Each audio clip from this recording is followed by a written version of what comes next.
Welcome everyone to the Committee of the Whole for the October 28, 2020 meeting. So tonight is a special meeting because we are going to discuss the amendment to the 21 mayor proposed budget.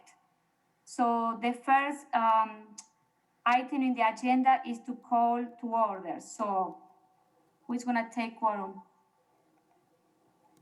Do that. Anyone? I can do it. Okay, thank you. Richardson, Here. Krause, Here. Maldonado, Here. Arata Frada, Here. Gerhart, Here. Schroeder, Here. Strassman, Here. Clouder, Here. Udell. Here. You have a quorum. Okay, thank you very much. Next in our agenda is the Pledge of Allegiance, so please stand up. I pledge allegiance to the flag of the United States of America and to the republic for which it stands, one nation under God, indivisible, with liberty and justice for all. I hope you do it too. So next in our agenda is the approval of the minutes for the September 23rd meeting. So I am looking for a motion to approve the minutes for September 23rd. I move to approve. Any question? Second. Discussion? No? All those in favor of approving say aye. Aye. Aye. Nay, the motion carries. Next in our agenda is public appearances for non-agenda items. Do we have anyone in the chamber? Chamber is empty, Madam Chairman. Okay, online? No one online. No? Okay, so moving along. So next we are moving to tonight agenda items. So the first is the 2021 proposed budget amendment process introduction, and Misty, our finance director, she's going to give us some of what are the process for tonight. Okay, Misty, go ahead. Hi. So this is the next stage in our budget process. So the purpose of tonight is really to do a lot of the discussion, get your questions, answers, talk about what the priorities are for the city as we go through these different amendments. So Julia will say that we'll go into whichever amendment is next. Whoever the sponsor is, we'll talk about the what and the why that's on the form. At that time, I'll share my screen so that you guys can all follow along, as well as the people at the public. Then I'll unshare the screen so that you guys can have a discussion about, questions that you have or if you think it's important or not. We're not doing any votes tonight. This is just a discussion about it. Votes will actually happen at the next council meeting. And then some logistics stuff. So let me share now. You guys can all see the list of all the amendments, I hope. So there are 6 omnibus amendments and 29 council amendments. They are ordered in a very specific way. So the first section of ones are all of the ones that took property tax levy down. Then there's a handful of ones that had no effect on the property tax levy. And then the bottom ones are all ones that increased property taxes. And I ordered them from the one that increased it the most to the one that increased it the smallest. The theory being put in the big rocks first and then see what else can fit as we go. And then we'll talk later on tonight about, if we go through it next time and we need to reconsider on that. But for tonight, this will be the order that we'll go through, and we'll just go through them one. So the big thing for us is levy limits. We talked about that a few different times now. Here at the bottom of page 3, this bottom section here is the calculation of the property taxes and the levy limit amount that we have. Make that a little bit bigger. So here, the second from the last line is the mayor's proposed budget with omnibus. So the 6 omnibus ones are really correction amendments that I'll go through once we start that part of the meeting. But those are just corrections, so they pretty much have to pass. If that's the case, then the property tax levy would be this 24.8 amount. Tax rate is on here. What it would do to the average home. So the average home would increase $84, and we have $49,757 available in levy limits. And then if all of the amendments as proposed are approved, which does include 2 that are very similar, we would be $168,000 over levy limits. And to remind you, levy limits isn't an option. It's a statute, and it's also a dollar for dollar penalty if we don't meet them. So really the amount that the council has to work with as you're deciding what amendments to approve is about $50,000. Expenditure restraint is calculated in here too, but you'll see that's not a concern for us. So after the omnibus is approved, we'll have $500,000 available. Even if everything's approved, we'll still have a decent amount. So that's where levy limits is our constraint this year, not expenditure restraint. And that flips sometimes because it's a different calculation. So then as you're looking at this summary, the columns that you want to pay attention to the most are these purple columns and then the red column. So the red column is there in the years that expenditure restraint is a problem. So it's not as important this year. For us, though, these purple columns are the ones. All of the things in the purple, a number that's in parentheses means it's a negative. So it would be decreasing property taxes. And then if it was a positive number, it would be increasing property taxes. And so those are the numbers that we have to watch to make sure that we stay within levy limits. And then on the forms, another great place for people to look is here in the left corner. This will tell you what the property tax impact is of that levy or of that amendment really easily in one spot. There's also numbered here. And then if it's related to a new proposal, there'll be a number there. And then I tried to include the CIP page or the new proposal page whenever that was applicable. And then there are some that have staff memos as well. So you can see they are all bookmarked and highlighted red, just to point out which ones have those. Staff memos would be from your department heads who are also here tonight to answer any questions that you have, really to make sure that you have the background and the context that you need to make a good decision. And that's all I have as far as process. Any question for Misty?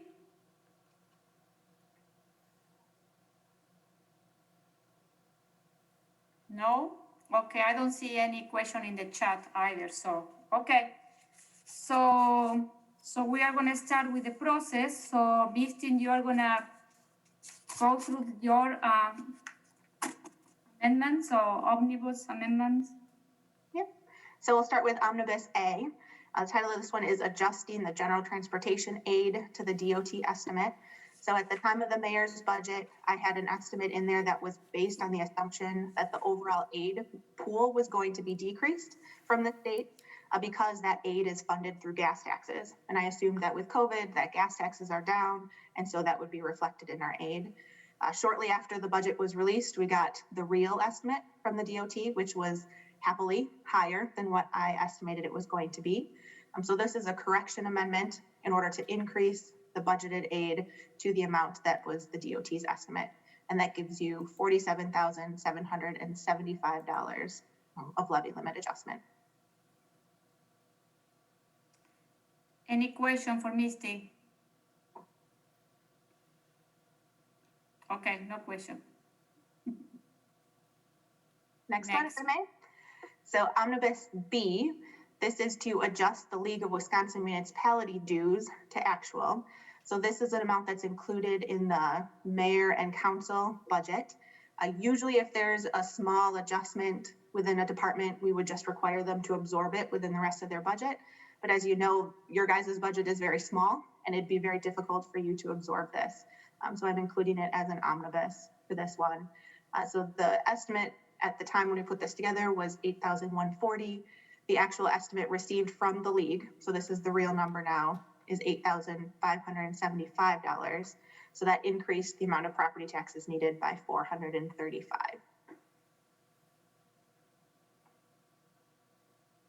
Any questions? Okay, next. C, this is adjust debt service amounts for 2020 proposed issuance.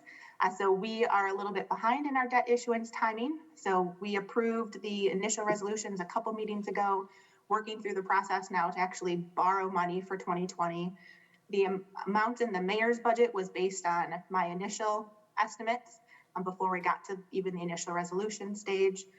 Once we did the initial resolution, we did the pre-sale reports as well. And so that's what these numbers are, is based off of that pre-sale report. And if you Recall, we are also planning to refund or refinance some of our 2012 debt that we have outstanding. So I'm reflecting that in here also. So the interest rate is less than what I initially assumed, and we're refinancing the debt.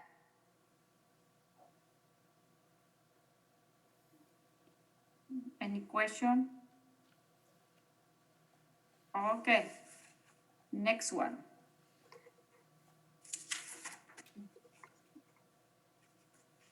Next one is Omnibus D. So this one will not have a property tax levy impact. This will be to adjust the refuse and recycling rate if council so chooses to adopt a rate other than what is recommended by staff and included in the resolution. So at last night's finance committee meeting, they did approve it as recommended by staff. If council does the same at the next meeting, then this omnibus amendment is not necessary. But in case you do choose to do something different, we need to be able to reflect it in the budget. Okay. Any questions? Okay, none. Okay, next. We're almost done with me. Omnibus Amendment E is to adjust the library levy for actual CPI used in ERP calculation. So ERP is the expenditure restraint program. That's that aid that is not a problem for us this year. CPI, or the Consumer Price Index, is a big calculation used in the ERP calculation.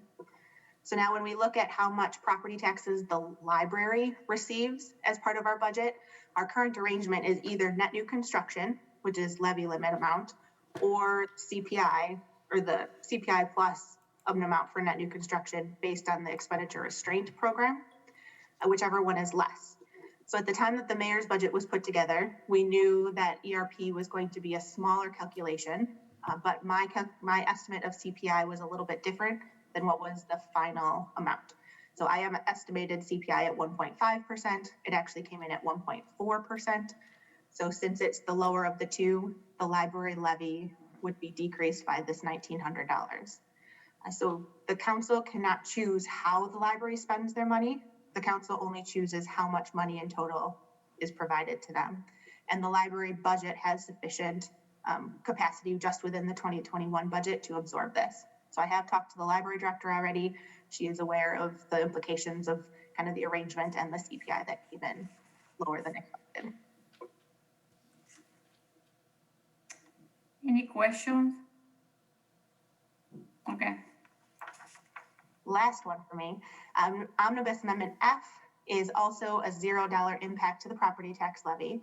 This is to adjust for a transfer out of fund balance as an ERP strategy.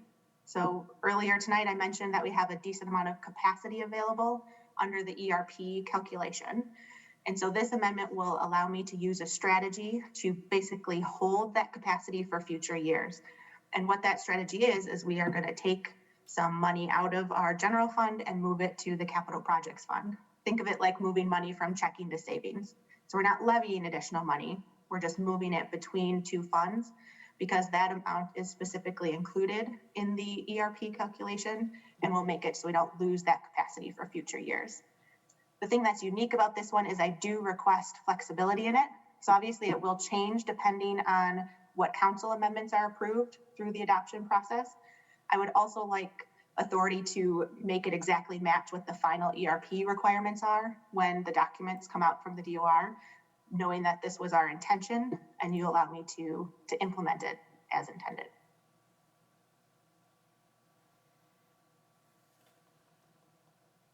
Any questions?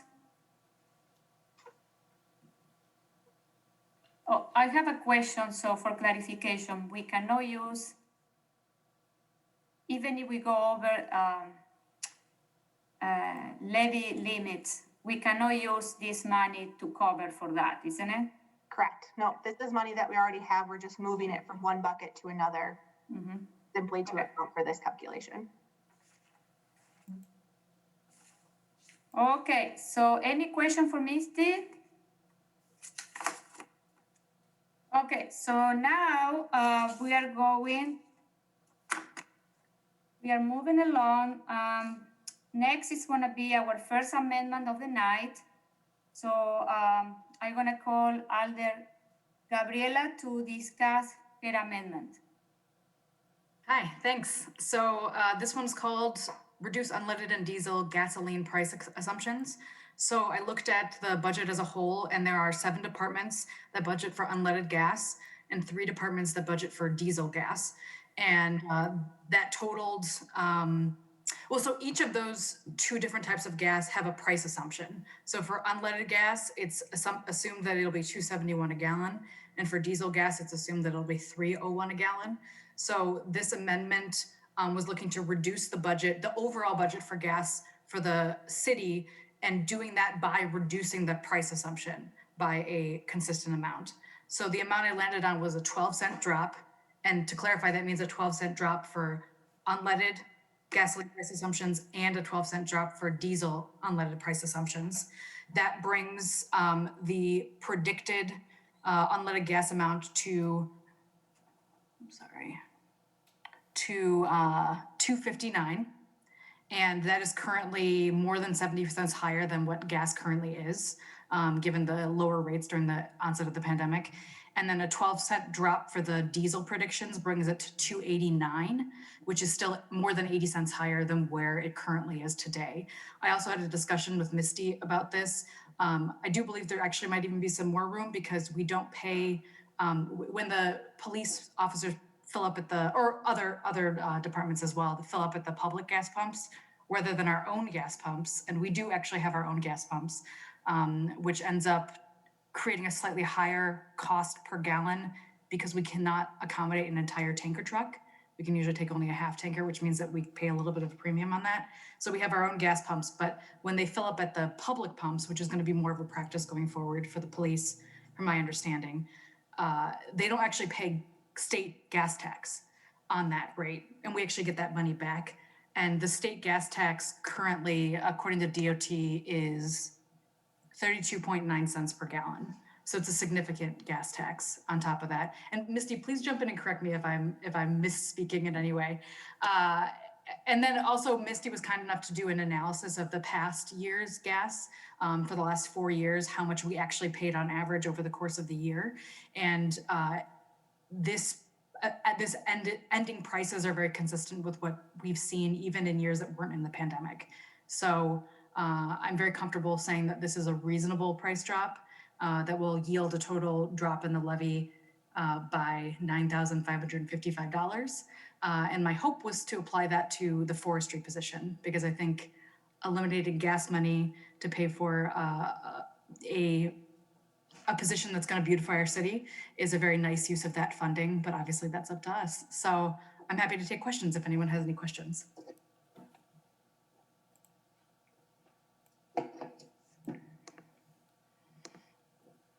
Randy.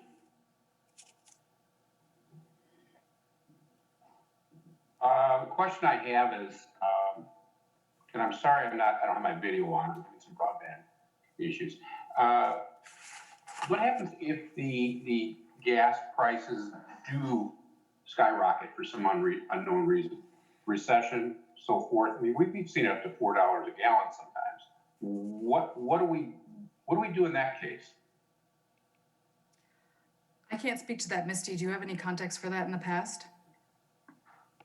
Yes, so not necessarily in the past, so I wasn't here at Fitchburg the last time we were at the $4 a gallon, but it is something that would have to be adjusted in our budget. So we have that $12,500 contingency amount that we've tapped into a couple of times this last year.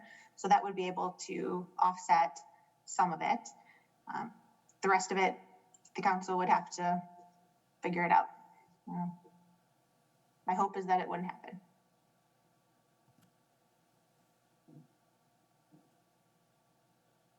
Any other question? I think Sarah had one. Yes, Sarah, yes, correct. I just was curious from a data perspective, Misty, I understand that you looked at historical rates.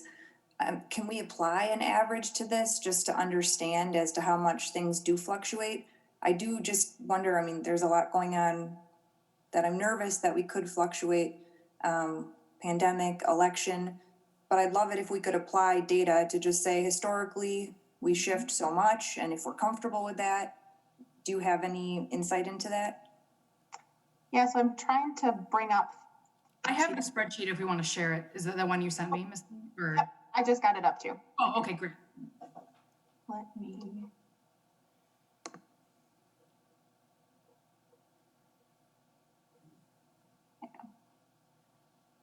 So the top part is the WEC system. So this would be the average unleaded and diesel for the last 5 years based on when city vehicles go to the public pump. And then this bottom price, again, unleaded and diesel, but based on the price per gallon when we use the city's pump.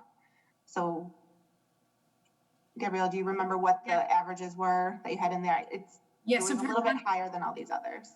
Yeah, so for unleaded with the drop, the price assumption would be $2.59. For diesel with the drop, the price assumption would be $2.89. So $2.59, $2.89 respectively. So both of those are higher than the average for any of the last 5.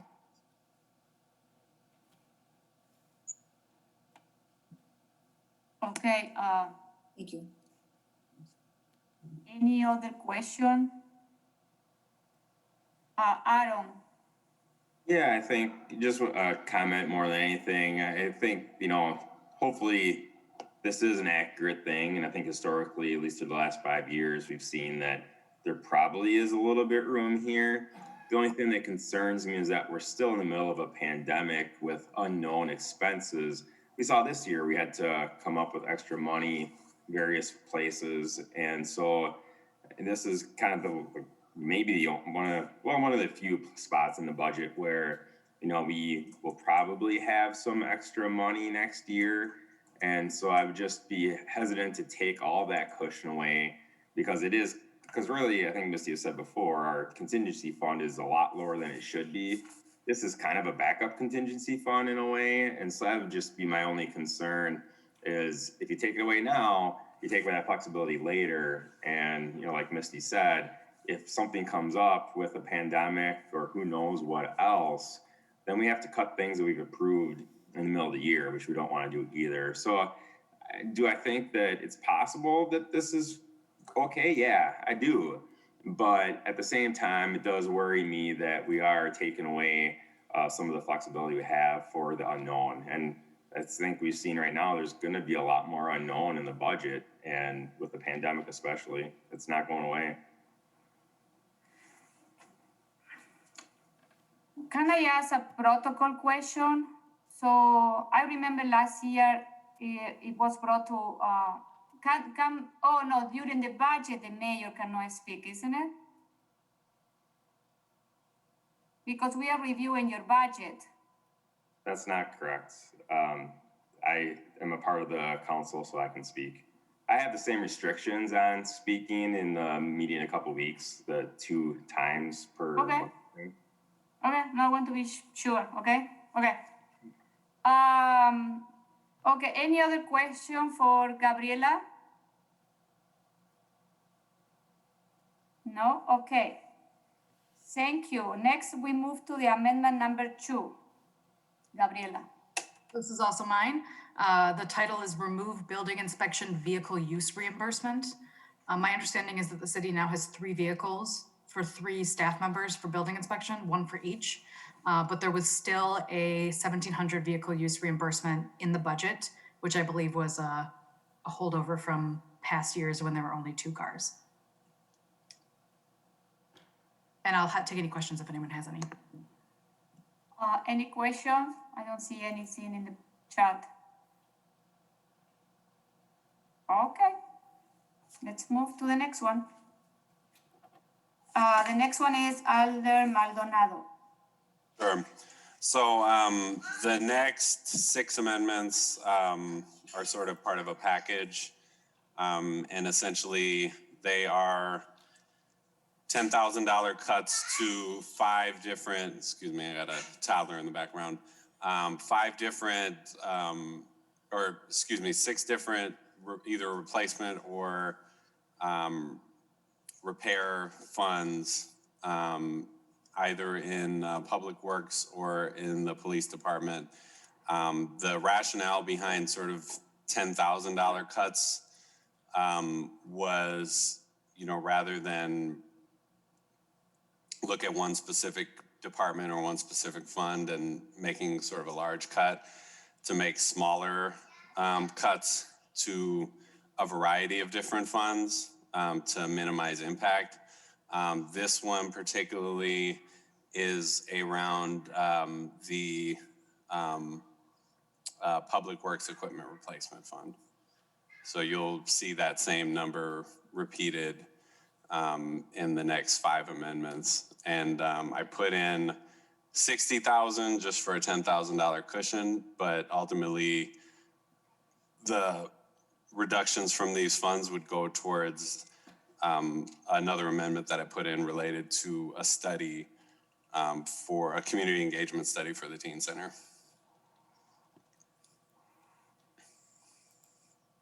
Any question for Joe? Aaron? Yeah, this is, I guess, really on all of the amendments. I know there's more than just the 6 that Joe has. I think there's a couple other ones that are taking the strategy of not doing replacement cost. And it's really scary to me that people are suggesting this, because it tells me that you don't understand why we have done this, because it's been something that Ellers has really championed and Misty has championed, and for really good reason. It really limits our exposure in years where big purchases come forward. You're really kicking the can down the road by doing this, and you're creating a huge hole in future years. 60, 80,000, I don't know, what the total is with all of them that are trying to do this, but that's $60,000, $80,000 that you automatically have to make up next year.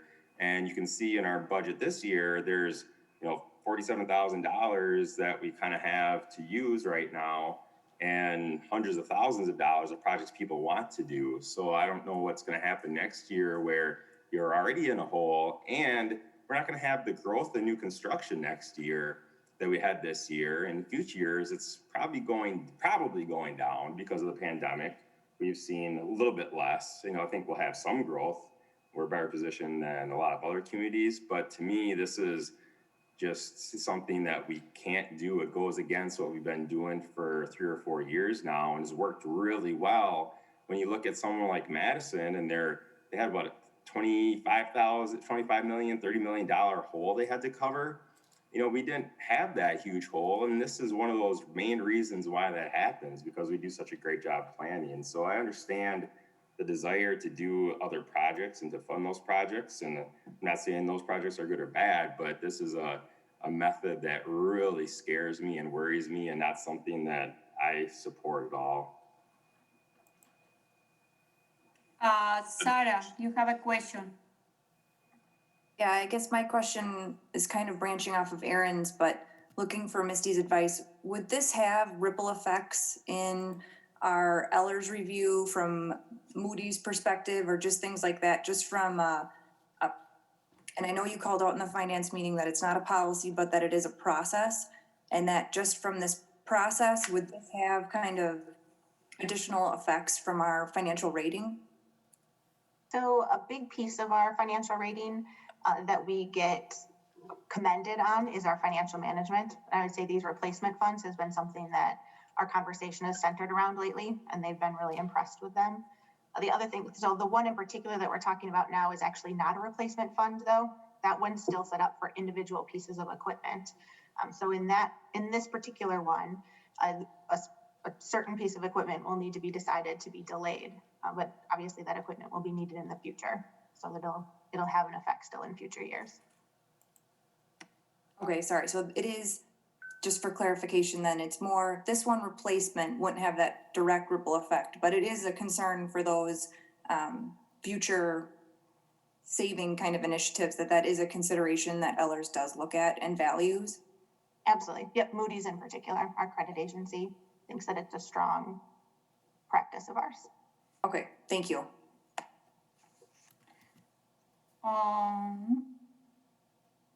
One second. Randy was there. Randy? I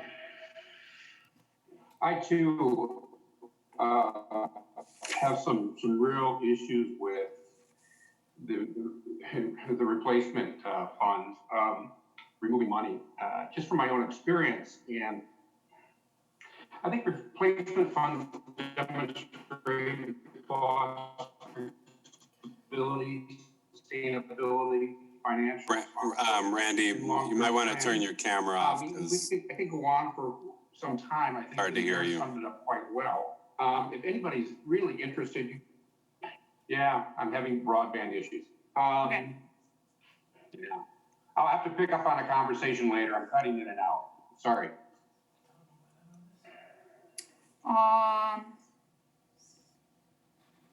One second. So any other comment, question? Yeah, I guess I'll respond. Okay. So one of the plans that I have is to find ways to generate revenue for this, and I think that one of the first places I'd like to go is the county. So I have been having conversations with both county supervisors in Fitchburg as well as the chief of staff for the county exec. I'm still waiting to hear back from them, but one of the things I'd like to do is try to utilize county funding to offset these costs. I understand the concerns from the mayor and the two alders. I would just like to say that, you know, when we think of long-term investments, and this is a discussion we had during the capital improvement plan, is that this too is an investment.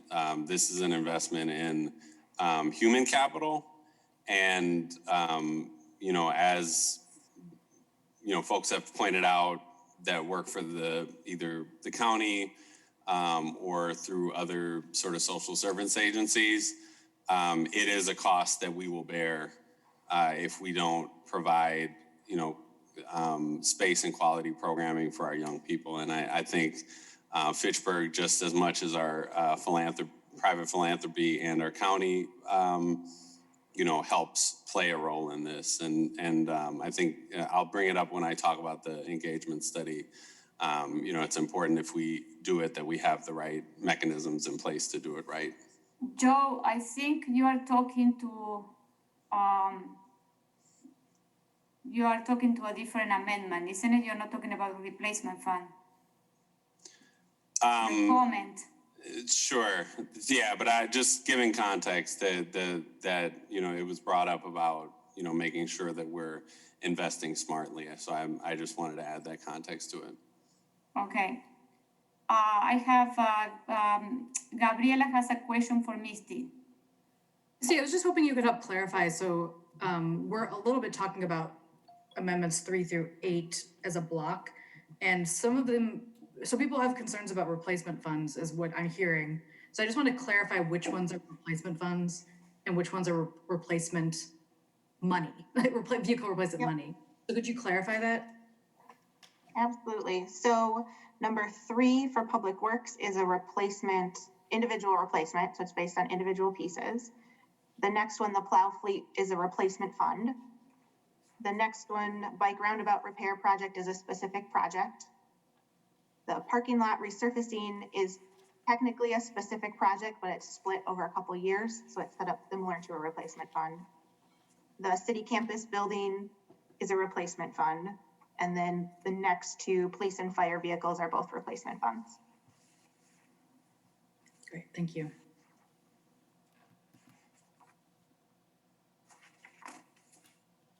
Any other question?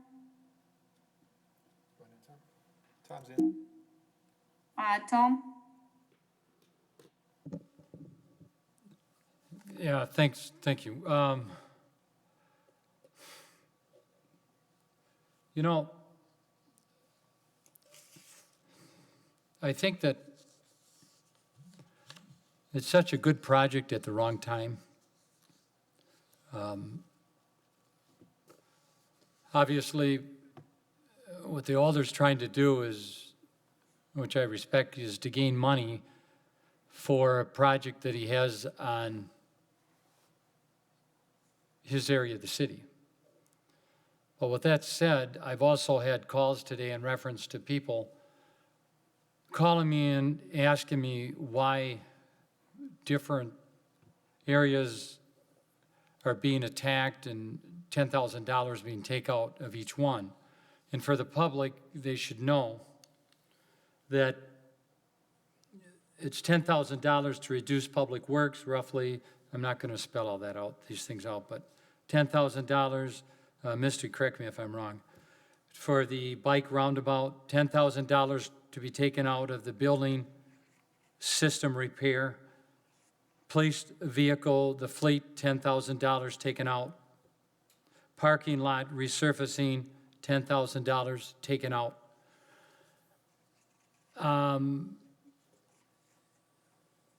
It's going to be hard to replace this when we're having hard times filling potholes now and keeping staff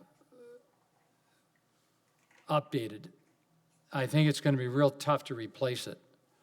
And I've never seen anything like this where you take out of different funds in different categories within the city to put it into one particular thing, one particular fund. Misty, do you see this money being replaced? How would it be replaced? I mean, if, say it was taken out, it's $80,000, 60, whatever it is, taken out, can you give me an idea how we're going to replace it? I think you're going to say taxpayers. Yes, so this is property tax levy funding that's being proposed to be redirected to a different purpose. So assuming that we need to continue replacement of these vehicles and equipments in the future, it would have to be property taxes that fill that gap in future years. All right, and that's, you walked right into where I wanted you to. With this budget that the mayor put out, I don't know. I'm not really particular, I'm talking now in general, but with this COVID, we have our citizens that have layoffs. We have hours cut back on some of our residents. Taxpayers increase due to possibly reassessment of their homes. Not even to mention the cost of living. I mean, I don't know where the other alders come down on this. I would hope you all have something to say. This is not the time to be quiet. And I'm not picking on Joe, I'm just saying this is not the time to be quiet and let taxpayers pick it up. Because personally, we can't afford it. We cannot afford this. And I'll leave it at that.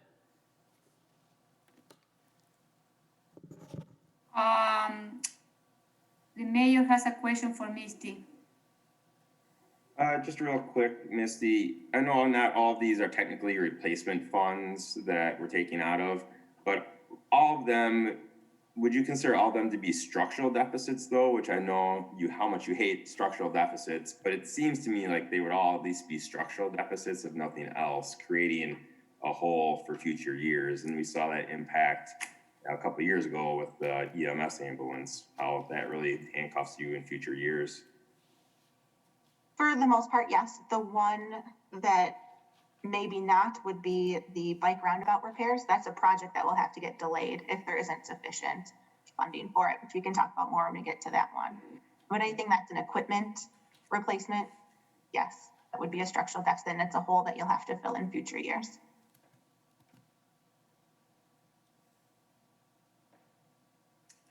Dorothy. Thanks. Tom says we should talk, so I will. Over the years that I've been on council, we very obviously take really good care of our city staff and our city stuff. What we don't take care of real well is many of our city residents. That is what Joe is trying to do. If you talk about, oh my God, this is going to come from the taxpayers, guess what? The taxpayers are already paying the price. Our taxpayers feel less secure. They're having to pay loss of vehicles and loss of security and loss of stuff being stolen from them. Even if insurance replaces it for them, chances are their insurance goes up as a result. And it's always a pain in the butt just to have to replace something that's been stolen, even if you don't have to worry about security and things. We have a lot of issues that Joe is trying to cover in finding money to be able to do something good that is going to reduce all those concerns of our citizens. I feel as though this is incredibly important. I've tried in the past to do little things and the answer has always been no. We can't afford it, but we can afford, in case a car might break down, we ought to replace it before it does, and things like that. We have the best of everything for the people that work in this city. What we don't have is very good stuff for people that live in the city. We really strongly need to focus on the needs of our residents more than we do. So that's all I will say for now. Any other comment, question?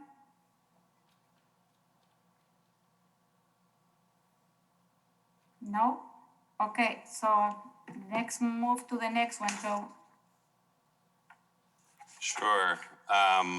Same thing, part of the package of amendments.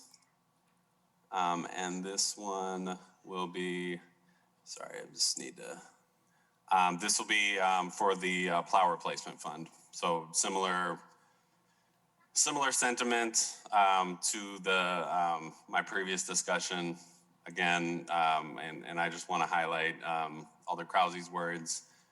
I will definitely talk about it more when I get to the actual teen center amendments themselves. But when we think about the amount of funding that we have in relation to the amount that we actually spend on human beings, the second amount pales in comparison to the first. Even when you look at sort of other cities and what they spend. So this is a part of an investment in human beings. And I understand that there's, a structural deficit. I understand that there, will be places where we'll have to make up for this. But just over the course of my time being on the council and even my time observing as a citizen, I've seen a lot of different sort of things being proposed that served human beings, just not necessarily in the most vulnerable areas of our community.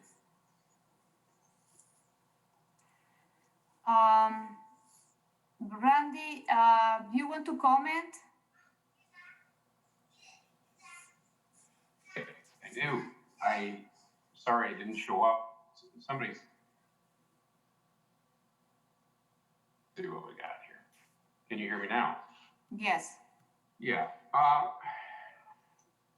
Joe, I've always been a supporter of, and I have supported, and I've supported your resolutions in the past or your CIP movements in the past.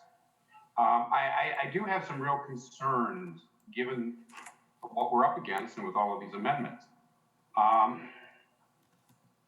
I have constituents after recent assessments that are being assessed 178% higher.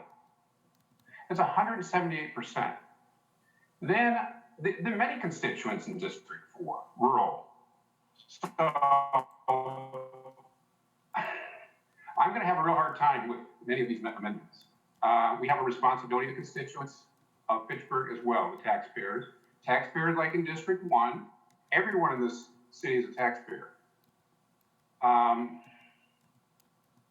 And then we learned yesterday that the Oregon school, and again, correct me if I'm wrong, Misty, it's a 21% increase in property taxes, if I'm quoting that correctly. I mean, these are significant increases that we cannot pass on to the citizens of Fitchburg. And this is a difficult time. People are unemployed. Maybe not everybody in Fitchburg, but there are a lot of unemployment. Everybody is just struggling. That's all I have to say for right now. Thank you. Misty. I just want to clarify one thing real quick. So Randy mentioned about the 20% increase in the Oregon School District. So that was the amount of their levy that the city of Fitchburg taxpayers have to pay. So the total amount that my office needs to collect and hand over to the Oregon School District, that total increase is 20%, but it's spread across more people. So it doesn't mean that there'll be a 20% increase in everybody's tax bill as a result. There's more moving parts than that. So just wanted to throw that clarification out. Thank you for the clarification. Okay, so can we move to the next one? Hey, Tom. Just for Misty. I think Dorothy had one. Oh, I don't see. Oh, okay, here I see it. Okay, Dorothy, and next is Tom. Okay, talking about school board, I know that Verona school board area residents got a substantial hit on an annual basis. Do you remember about what that average was, Misty? I don't recall, but I would have reports on that. And I just haven't gotten those levies yet. They're not required to be submitted to me until the middle of November. Okay, I know that the average annual for all of us was quite a bit of a hit. I know Madison this year has similar referendum. So all the school districts are doing it. It's already been done to the Verona district residents.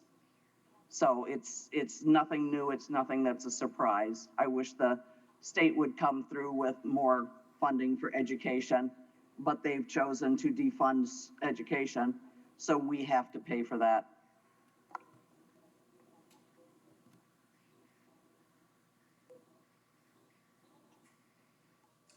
Tom.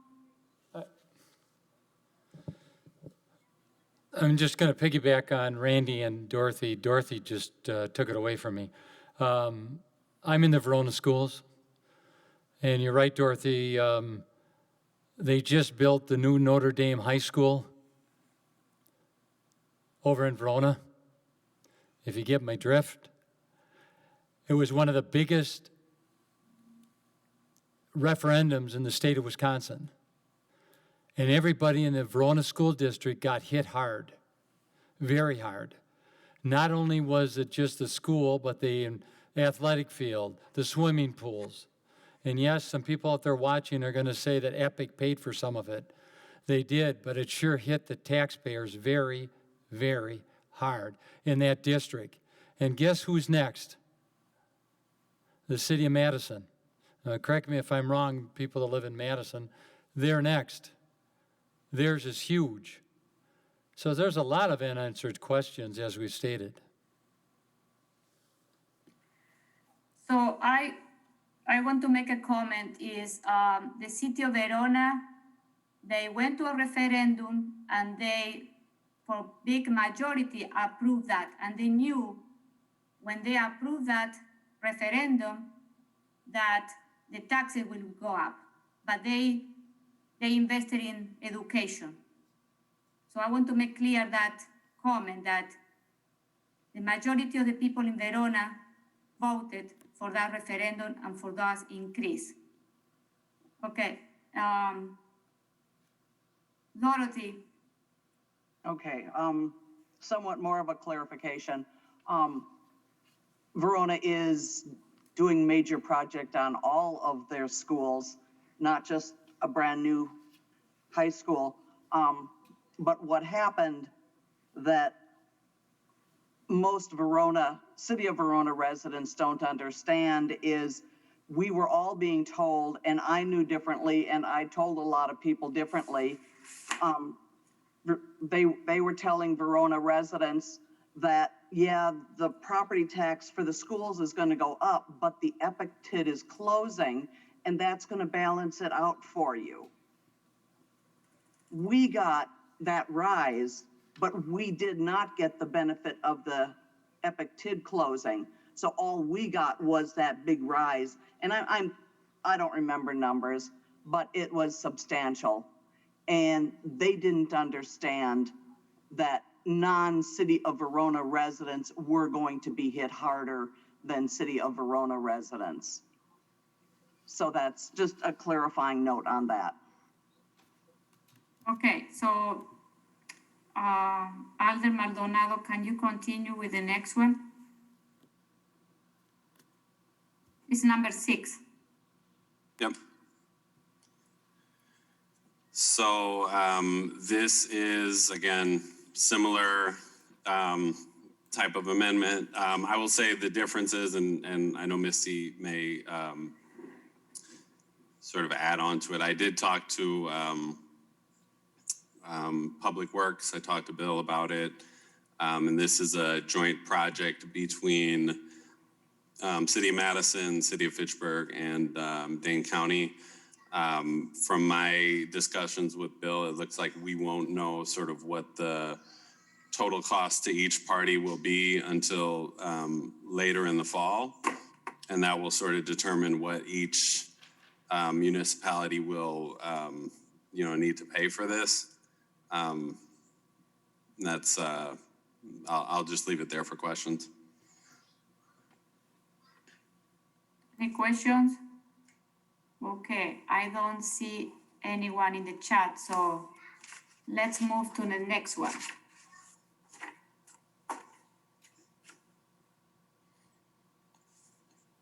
Same thing, except for parking lot resurfacing. And then I think there's some comments below about sort of what that will do, and that will probably delay the project for a year, if I understand correctly.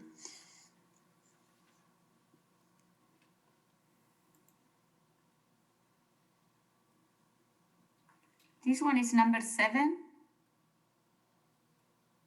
Oh, 6, okay.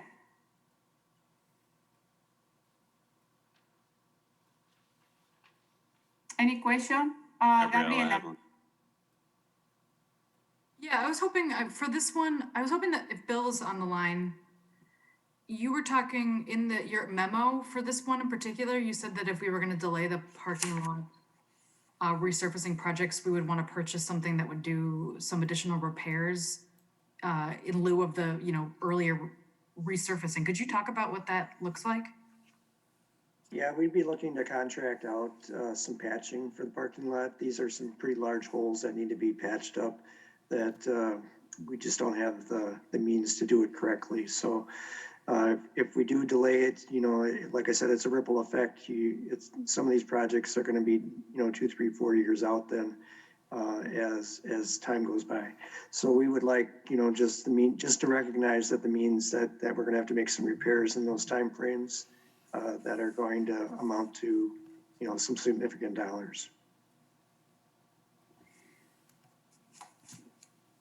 Can I ask a question? How bad is the condition of those parking lots? I don't have an assessment of each parking lot right now, but they do have some potholes in them, especially the City Hall area out in the back. That and then McKee Farms Park area, that area that we need to invest in those areas to keep those. It's falling apart in quick order.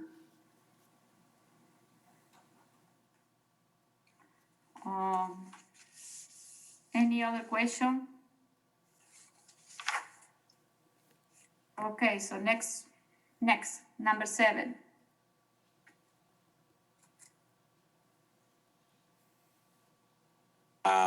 Same thing. city campus systems replacement.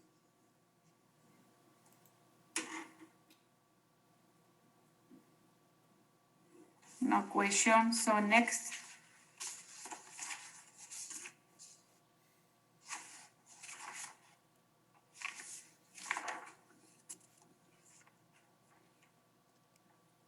Same thing, police vehicle replacement fund, and I did have a conversation with Chief Brecklin yesterday, so he can add, you know, any information about impact. I believe he's on the line.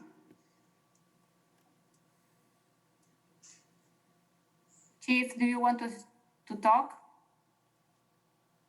Sure, I can comment on that. And yeah, Alder Maldonado and I did chat yesterday about this particular amendment. This is obviously a new thing for us with the Vehicle Replacement Fund, since we are transitioning from leasing our patrol vehicles to buying our patrol vehicles. So we don't have a lot of experience with that process yet, as it relates necessarily to cost, what the maintenance is going to be on those cars as we stretch them out 2 more years than what we have typically used them. But I did share with him that, you know, while a $10,000 reduction would not be ideal, it is something that we could potentially work around for 1 year. But that is just a 1-year thing, and I would be concerned if this was going to be either increased or become a regular occurrence where this fund was going to be used to potentially fund other things. There's certainly a value in this replacement fund. It does set the city up financially from a financial philosophy much better, and certainly Misty can speak to that. And I think when you're talking about replacing public safety vehicles at a 5-year mark, reductions in this account of significant numbers or additional years is potentially going to be a problem for us. But again, I think from a one-time perspective, we can probably figure it out. But again, I can't speak to the financial concerns or philosophies related to it, but I can tell you how I can at least make it work for 1 year and hope that I don't see it again.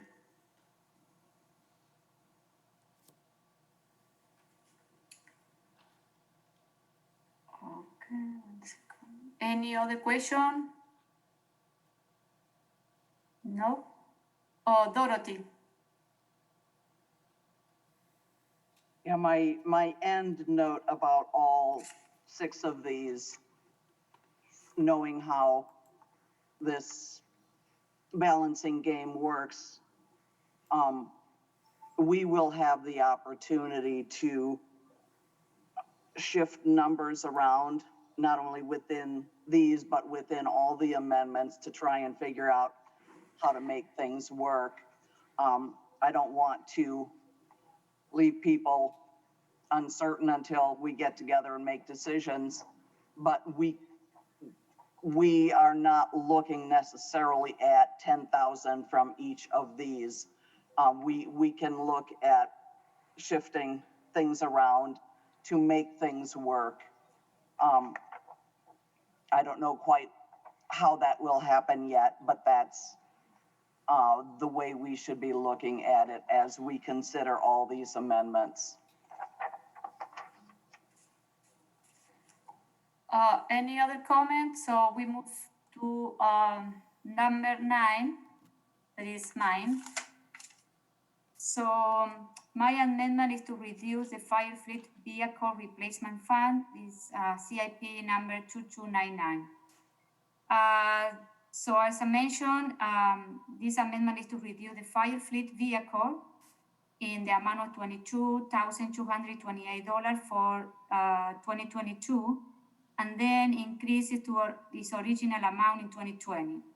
This one, I use this to cover for the lieutenant promotion. So the rationale for this amendment is that I want to, there is another amendment, number 18, that I am bringing forward, is for the fire lieutenant promotion. And I choose this, the fire department replacement fund, because I am looking for to cover, I am bringing up, an amendment for the fire department. So I look at the fire department to find the money to cover for this.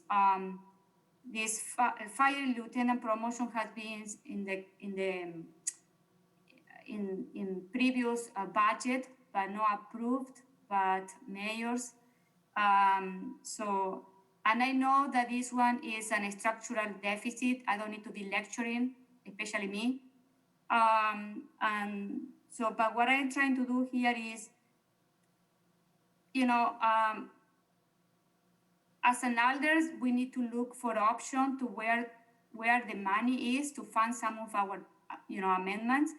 And another replacement fund is something that the city started working on that maybe 3-4 years ago. And I know that for the point of view financially, I want to put my accountant hat, is great, because we are being proactive and planning for big replacement of assets that they cost a lot of money.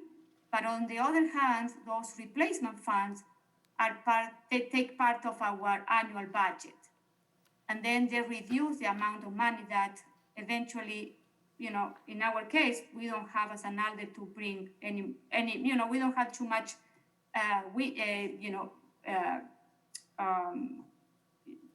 there is no enough a gap for us to bring our own amendments. So I know that what I am doing is not accounting or, or I am creating a structural deficit, but this is the only way that I can bring this promotion back. And I talked to the chief, and the chief is here. I don't know, Chief, do you want to make comment about this? And you can add something, to my comment. Yeah, so I can truly appreciate the delicate nature of trying to figure out where money comes from in a budget when you have limited revenue and you can only spend so much.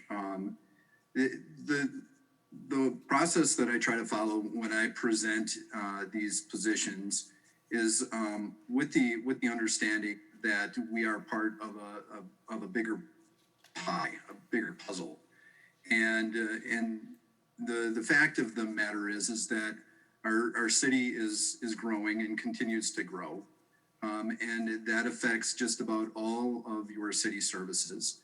And a lot of times, based on the way that development happens, you don't necessarily have the income right away to be able to support new positions as the city grows. I'm not going to get into that as much because I'm not a scholar in that area. What I'm trying to suggest with this, however, is the fact that I do think that these positions need to be considered, especially as we address things like the budget. I don't know that taking it out of the vehicle replacement fund is sustainable over the long term. So it's sort of like Chief Breckland was saying, you might be able to address this over the course of 1 year, but then the reoccurring expense that happens as a result of personnel, that becomes an issue, and then we have to find it elsewhere in the budget. And we've tried to do that before, and we've been successful in addressing some of the things in the budget to address these positions. But the fact of the matter is we're getting to the point where we don't necessarily have a lot more wiggle room.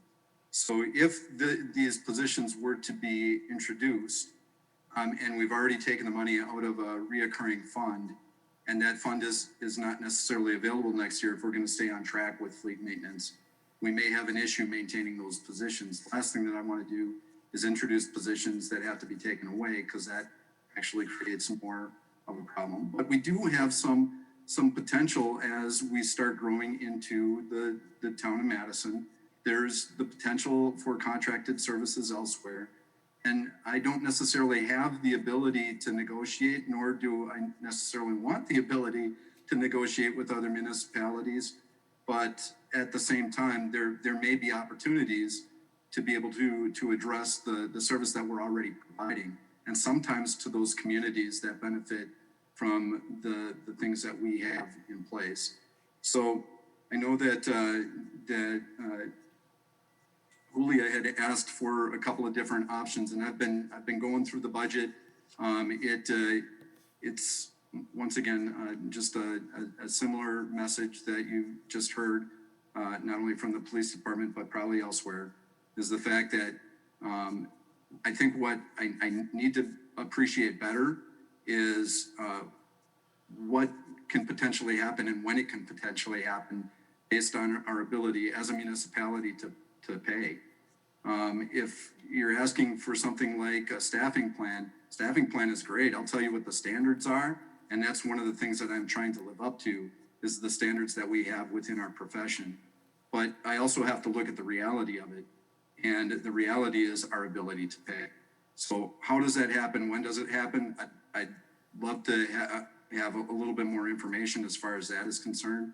But I think that speaks to the health of our city, is to be able to put something in place that's sustainable over the long term. And that to me is probably more important than anything. There was a question as to why I continue to present these if they weren't funded the year before. And the reason I do that is because of the fact that the need hasn't gone away. And I believe that one of my roles as your fire chief is to educate you as far as what the need is within our service. So I appreciate the fact that you have some very difficult decisions to make.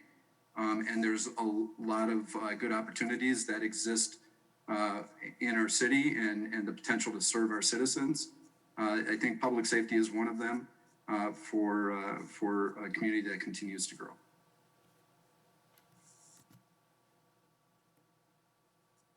Thank you, Chief. Any question for me or for the chief or any other discussion? Okay, so we move to the Tom.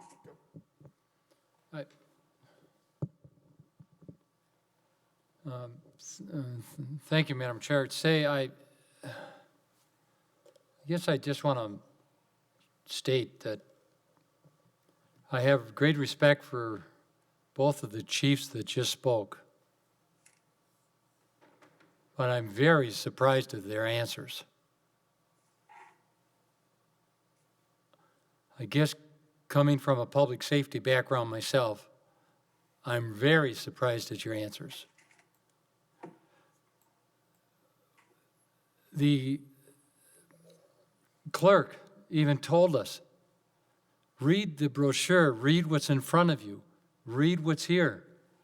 This amendment creates a structural deficit for 2022, not to mention the public safety side. I wouldn't be doing just if I didn't speak up. What's next? Fire hoses?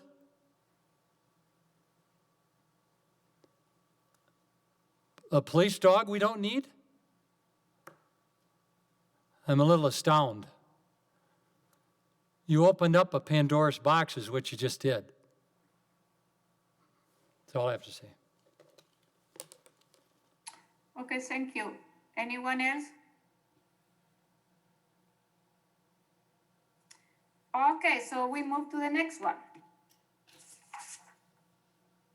Is number 10, Alder Hilgard. Yes. Gabriela. Thank you. So this is titled Reinstate Hybrid and Electric Vehicle Fund, which you were all introduced to during the CIP when I presented it then. So I know this was removed or wasn't included in the mayor's budget given the levy limit constraints, which I definitely respect. So, however, I do think that this is a pretty urgently important fund to start building up. Chief Brecklin was really kind to give an assessment of hybrid vehicles for the police department, more so at the finance committee meeting. Not this past meeting, but the meeting prior, when they were actually purchasing vehicles that were budgeted this year. And he talked about the different possibilities for hybrid and expressed that while it's probably, they're not going to make any hybrid purchases probably in the coming year, we could be looking at a hybrid police vehicle purchase maybe the year after, depending on, as soon as they're operationally sound, is when I would say. But because we are looking towards, instead of leasing police vehicles, we're buying police vehicles, I think we need to make sure that the money is there ready to help purchase those hybrid vehicles when they become operationally sound and the chief decides that that he wants to do so. And I don't want there to be any barriers. Just so you all know, the vast majority of unleaded gas that the city budgets for, I think it's about 37,000 gallons, is the police vehicles. So transitioning those to hybrid, I personally think is quite important, especially as we move into this next decade. As such, since I thought this was a priority, I wanted to look into how else we could fund it. So I had a chat with Misty, and we decided that we could put a policy in place. She suggested we put a policy in place that we basically transfer unspent gasoline budgeted money from a given year into this hybrid electric vehicle fund the following year once we determine how much is left over. So if we vote for this amendment, what you're voting for is putting a policy into place to direct Misty to, in March of 2022 roundabouts, when we will know how much gas money was underspent over the course of 2021, we can move that unspent money into a hybrid electric vehicle fund, which could then be applied to hybrid electric vehicle purchases. So essentially, there's no levy impact because we are only going to use unspent budgeted money that we will determine at the end of next year. So it's basically, if the money is there, if gas is cheap and the money is there, we will reallocate that gas money to future lower gas price, lower spending on gas, because we'll be investing in hybrid vehicles.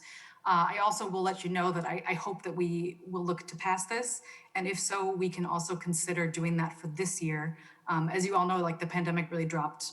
Since the pandemic started, gas prices have been very inexpensive. So I expect that we may be under budget by the end of next year. Again, we won't know until about March 2021 from what I've heard from Misty. So at that point, I think we could transition some of that money into the hybrid electric vehicle fund. So I'm hoping that we could look at a budget amendment to do that for 2020 money to apply to 2021.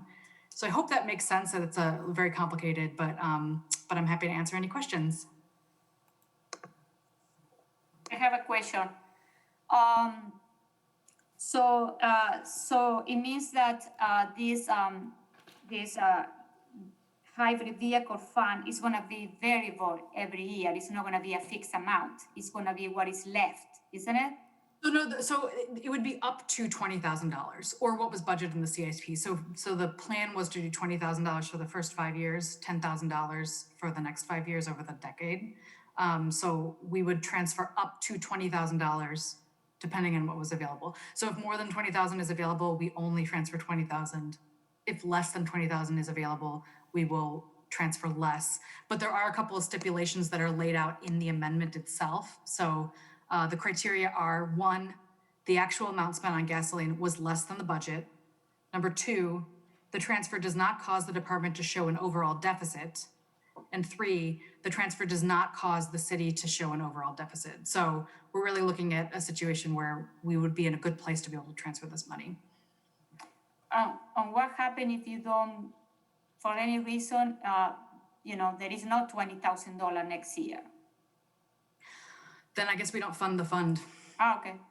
I mean, so I will say that, there is an opportunity for us to choose to fund hybrid vehicles on a one-by-one basis. The problem with that is that we won't have it budgeted, that we won't have enough money budgeted to buy a hybrid vehicle, because they usually run about $4,000 to $7,000 more than a gas-powered vehicle. So we could always do a budget amendment in the middle of the year, but there might not be the money there. So the idea behind the fund is so that we have that pool of money accessible, so that if Chief Breckland decides that, yes, we can buy a police hybrid vehicle, he can go ahead and pull the trigger by pulling money out of that fund and not have to go through a budget process that might not be possible through council. Okay, thank you. Aaron? Yeah, I think in general, this is a good place to look for to fund an initiative like this. I guess my other concern would just be tying our hands when we don't know what else we might need to do. It could be traffic calming somewhere. It could be the senior center has a need, the clerks for elections. I mean, who knows what other needs we're going to need in the future. So like I said, just be my only concern is tying our hands.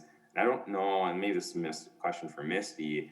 I guess I don't know that we can do that for future councils, to force them into something like this. I think it's a good strategy and it's something we should look at. And then at that point in time, when we say, oh, we've got $20,000 or $10,000 or whatever it might be, you know, at that point in time, you make that decision. Do you want to put it towards hybrid fund? Do you want to put it towards healthy neighborhoods initiative, towards the hub? There's probably a lot of different things to look at. And so I just would be hesitant to tie our hands to just one where there might be some other good options at that point in time. So you want Misty to answer the question, because I want to answer your question too. So Misty. So I guess from a process perspective, so if this amendment is approved, it would basically be directing me to do that transfer if those criteria that Gabriella mentioned are met. Council could always have the authority, let's say you want to reverse course and you want to do something different, you could do a budget amendment at that point and change that transfer to go somewhere else if you wanted to. The other thing that I want to add, Aaron, is, I think Gabriela is bringing also a policy, to incorporate. So I think, we can set policy, how many times all the previous council have set a policy that we are following now, so I don't see that an issue for me.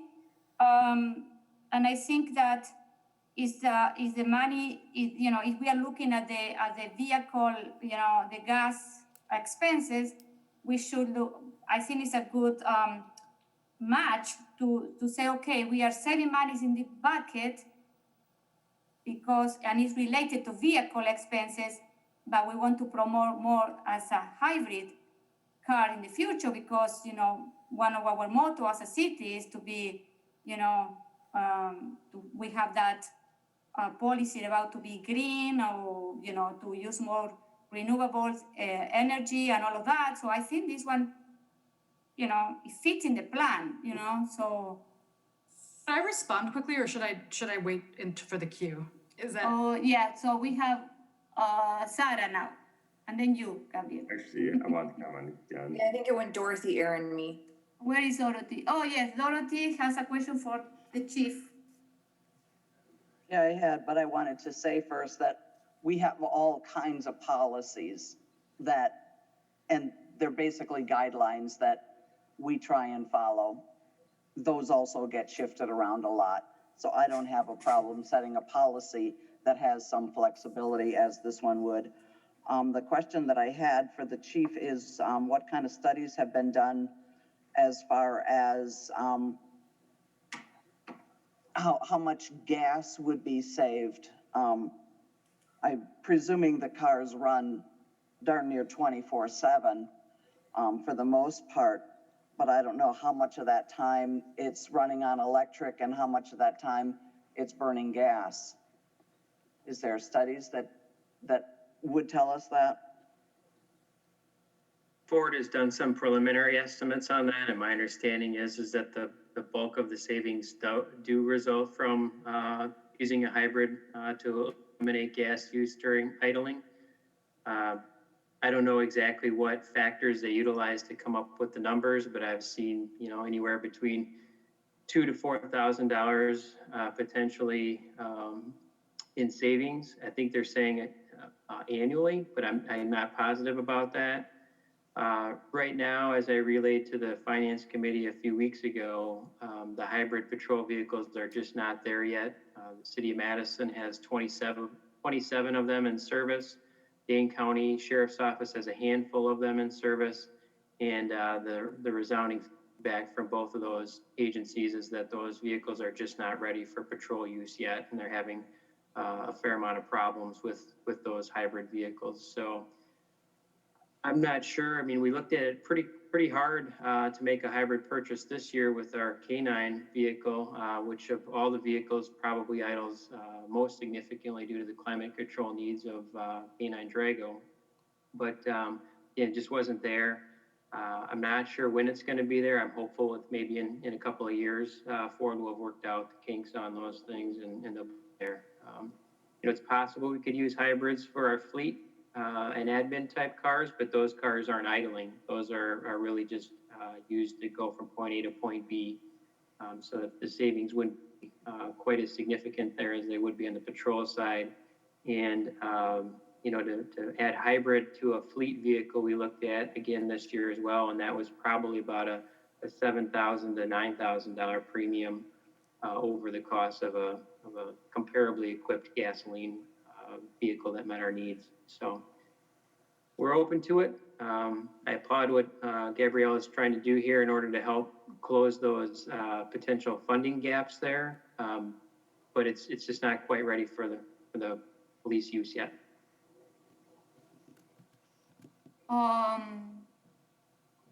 Sarah. I think it was Aaron next. Sorry, I just don't want to. No, Aaron is gonna read. I have another one. No, I have another. He has another one, yeah. Yeah, I would just say one of the things to be careful of too would be confusing policy with budget. And I know that the state especially loves to do that, and I'd rather not compare ourselves to the state. But if that's a policy we want to look into, I would do it separately from the budget process. And you're to agree with what Dorothy said. I mean, that doesn't mean you necessarily follow it. We saw even in these amendments, people not following the replacement funds policy. So I don't want to also set up people to think that's going to happen when it might not. There's no guarantee. So I just want to make sure people are clear about that. Even if we do pass this, there's no guarantee in the future that we actually do that when it comes down to it. So I want to just make sure people understand that too. Sarah? Thanks. I just wanted to say that I really like this initiative, but I wish we could pivot more to hybrid vehicles, and that I definitely see the value in not relying on so many fossil fuels. But I do have a concern of getting us locked into this just because thankfully battery prices are dropping, it seems, as in hybrid vehicles. And so I'm hopeful that ideally hybrid cars would become more affordable and more competitive in comparison. So I just think it's a market that fluctuates, and I don't think it would be worthwhile for us to lock in on a specific path, just knowing that the market's changing, there's becoming more demand for hybrid vehicles, the battery prices are dropping, and I think that it's also helpful that from a council perspective, we see the vehicles that are being proposed, and that we can own that responsibility to question of, can we consider a hybrid vehicle? And I understand that right now they are more expensive and that it may be a hurdle, but I think it's a risk to lock us in on a certain path with how many market changes are occurring.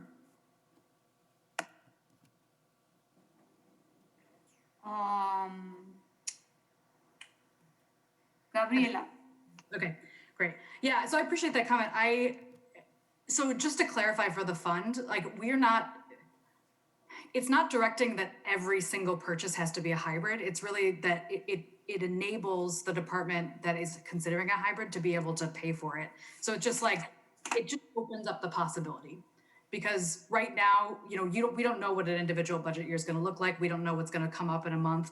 And if Chief Brecklin says, okay, it's time, we can buy a hybrid, it's going to work, and then we bring it before the council for a budget amendment and the money's not there.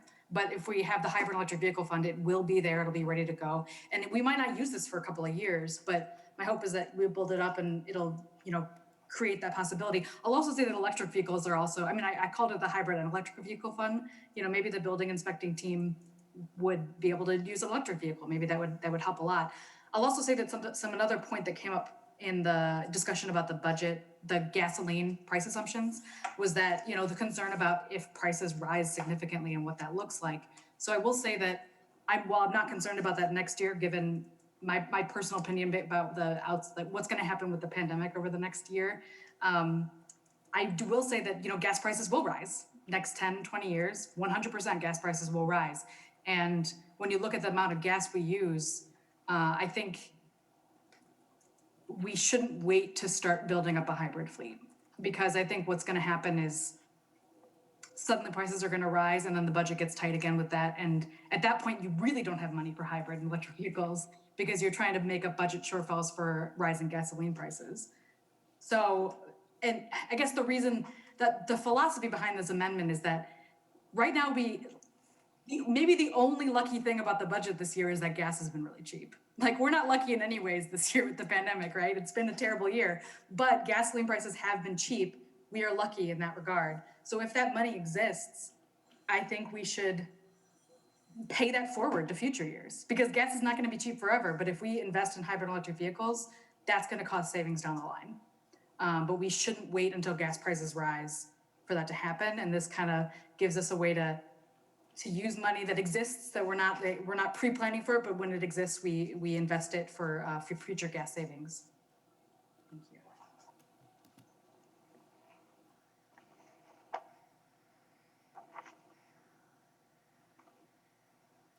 You're muted. Any other question?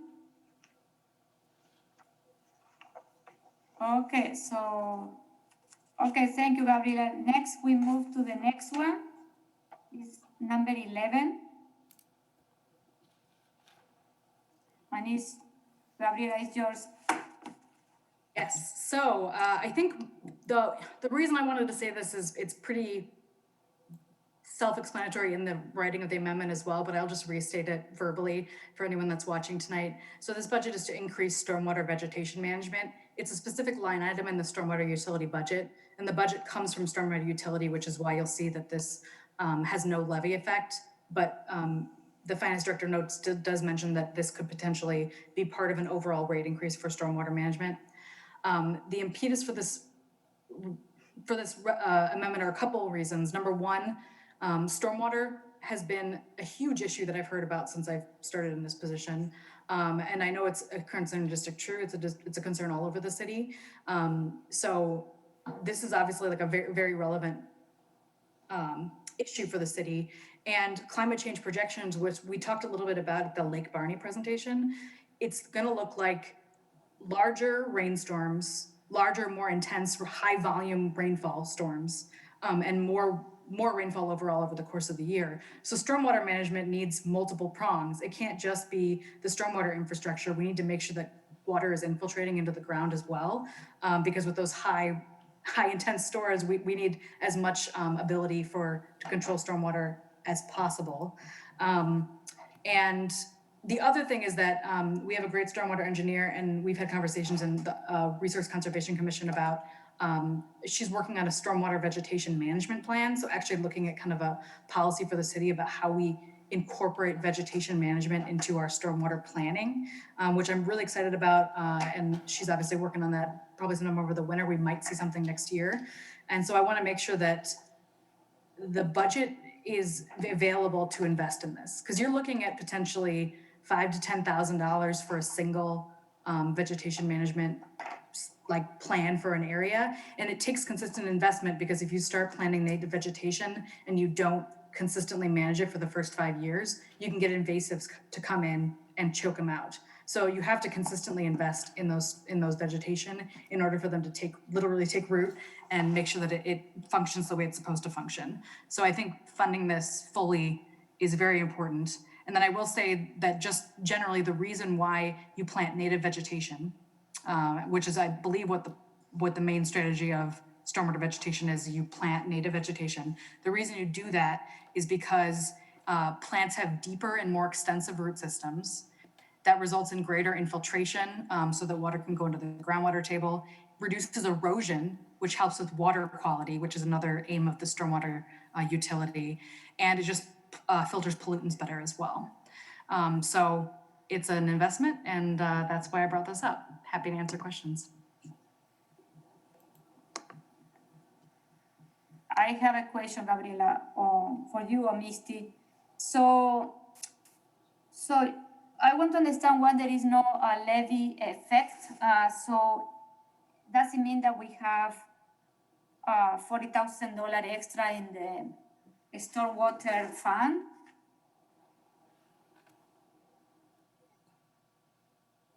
Do you want to answer that, Gabriela? Or do you want me to? Well, I mean, it's coming from the stormwater utility, so it's which is funded by the fees, which I believe we're going to have to take a look at to see if they fit. So that's another consideration to take. Oh, so that one is the fee, but my question is, can the fee absorb this extra cost? We're gonna have to look at that. Yeah, likely not. The stormwater fund has been spending a lot of money lately. I mean, you've seen a lot of the different projects that are coming forward. We did just do a full rate review in the last year or so. So my staff is working on doing similar to the water simplified rate case, doing something similar for stormwater as far as if we just increase the rates by whatever percent, that's how much we need in order to recover all of the costs. And so that would come through council as a separate resolution. So when? First, you need to set the budget so that we know what the costs are that need to be Oh, recovered. okay. Randy, question. You just answered part of the question, but what do we do now, Gabriella? I mean, this is a great program you're presenting, but what do we do now? We don't plant any vegetation? Is minimal? Native species? What is the process currently? My understanding is that it's project by project, and Bill might be able to jump in and give some more context, but with the stormwater utilities, there can be native vegetation incorporated, and with the individual projects, so the burn pond retrofit that's in District 4, that includes native vegetation as part of the strategy for infiltrating it through that stormwater pond. So that's certainly part of the strategy for that. And I think why wouldn't we just continue that with every project? I mean, it just seems logical. I mean, that would be my hope. I do think that, Claudia is working on this vegetation management. My understanding, and I could be mistaken, but my understanding is that there hasn't been a consistent policy in place. And I know there's been some turnover in that position, the stormwater engineer position over the past, 10 years. So I think that part of it is deciding on a policy going forward and making sure that we implement that and have the funding behind it. But Bill, I'd love to hear what you have to say. Thank you. Excuse me. As Gabrielle had indicated, it is an area that hasn't received a lot of attention over the past 5 years.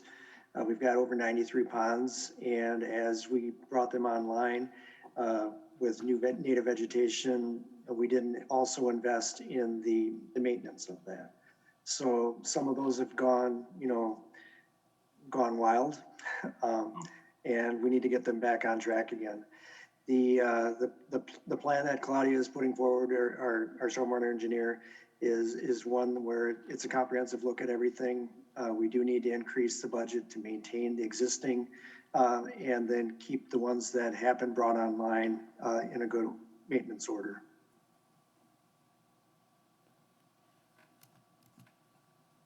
Okay, thank you, Bill. Next, Dorothy, and then next is Tom. After you, Dorothy. Thanks. I think Bill probably largely answered my question about continuing maintenance. What my question initially was related to the stormwater projects that I see happening. They lay a blanket with seeds on it, that then those seeds are allowed to grow up through the mat that they call a blanket. I don't know necessarily what seeds they use, or if this project would want to be more specific in what seeds they use. I don't know if they ever plant actual plants to give them a head start, or if it's just these seed blankets. So I would have some ongoing questions that we don't need to go into in depth here. Perhaps Gabriella and I can get together and talk about that more in depth sometime.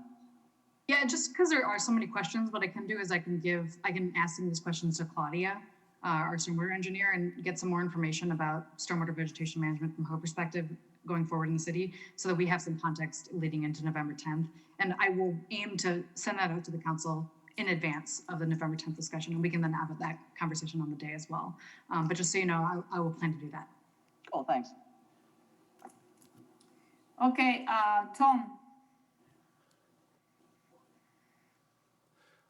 Thank you, Misty. If I'm understanding this right, at this point, we don't know, but this could be a stormwater rate increase? Based on the amount of money that stormwater has been spending recently, I suspect we will need to do an increase. It's just a matter of how much that increase will be based on the priorities that the council sets. Okay. So for Randy and I, we get a lot of questions about the stormwater. And this basically then is a tax. Correct me if I'm wrong. It's a tax then. This is going to be taxed to the taxpayers in the city. And we're still working on the rate, but you're telling me that this is going to go up? It's technically a user fee, not a tax, but yes, it will likely need to go up. Are you listening, Randy? Gabrielle, I got a question for you. You went from 62,000, the people that are watching this, you went from $62,500 to $102,500. That's a 40% increase, roughly. Where did you get your numbers? How did you go from 62 to 102,000? I mean, it's based I based it on the cost of projects. So projects for establishing native vegetation, from my understanding, cost anywhere from 5 to 10,000. So you're talking about between 4 to 8 new projects with that additional money, with that additional amount of money. So that was what it was based on. And obviously, I think we could amend it to change that amount if that amount is not needed. But I did think that was a reasonable. I think we could easily find 4 to 8 projects that would benefit the city. My question is maybe for Bill, with all these new storm waters and ponds that we are doing in the new subdivision, so it required for the developer to also add the vegetation to the ponds, or they gave us the ponds like completed, without any vegetation, and we are the city is the one that need to add the vegetation to the ponds. No, it was the first part that you had mentioned. The developers do provide all the native vegetation up front. Mm-hmm. They also provide 3 years of maintenance beyond the initial installation. But after that 3 years, it's upon the city to make sure that they continue to grow properly. And how many ponds or stormwater, those retention ponds we have in the last year, new ones? I would say we probably got another half a dozen, about 6 or 7. I think that's in the budget. It has our performance measures about how many ponds we have. So it means that the developer is going to cover expenses for the next 3 years, and after that, it comes to us with all the maintenance. Correct. All right. Thank you. Gabriela, comment. Yeah, I just wanted to say one more thing. So stormwater issues are all over the city, and clearly, it sounds like District 4 is something that it's a real concern amongst neighbors. I will say, in my opinion, the stormwater vegetation management is a tool that can mitigate the problems, so that because it takes time to establish these. You can't always fix a stormwater problem that's already existing by adding vegetation. I mean, maybe you could, but it's going to take 5+ years for it to have an effect. But if we can put these vegetation management plans into effect, fund them so they're there, what you're going to look at is you're going to spend less in the long run having to mitigate stormwater issues that come forward. That would be my interpretation of it. But because it takes that time to literally root, I think those early investments really make a difference. And we don't quite know what will save us in the long run. But I do think that, it'd be unfortunate if we have to look at a rate increase. But I think it's like you do this investment now, or you pay for it down the line with flooding. Any other comment, question? Okay, thank you, Gabriela. So next one is another one of yours. Yeah, thanks for letting me speak so much, everyone. I appreciate the opportunity. So hang on, let me just pull this up on my own. Okay, so this one, the title is Add Swan Creek Monitoring Station Installation and First Year Monitoring. So this is an amendment. Again, this does not have a levy impact because it comes from the stormwater utility funds. This is a monitoring station that, to my knowledge, has been discussed for several years amongst city staff, and it wasn't included in the budget because there had not been enough time to reach out to partners and see if people would share the cost with us. Since this was discussed at a Resource Conservation Committee meeting, Mike Rupier from CARPC came to talk about the project, and Ronald French is one of our new committee members that was appointed back in April, I think, and he actually is a volunteer for the wetlands and he's an ecologist by training, and he has connections with the Friends of Wabeesa Wetlands and all sorts of different organizations.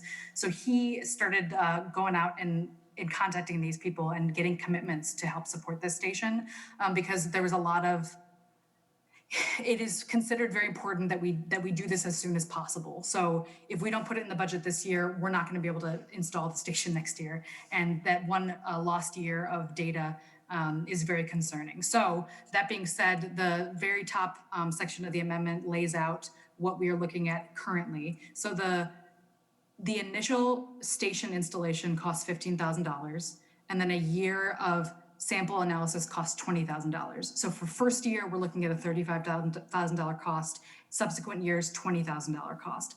However, USGS will always fund 25% of that. So for in perpetuity, that's what they do for other stormwater monitoring stations in the area.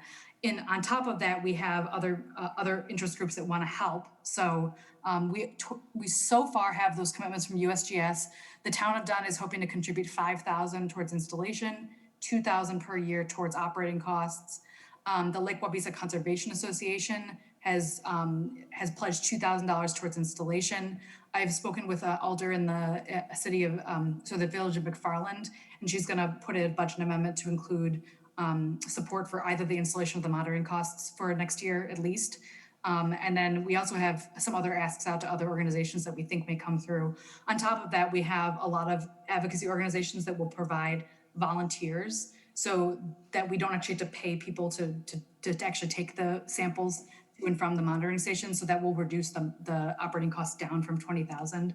And then also once the station is installed, we have advocacy groups, including the Friends of Wabeesa Wetlands and the Lake with Wabeesa Conservation Association, that will help apply for grant funding that will support this.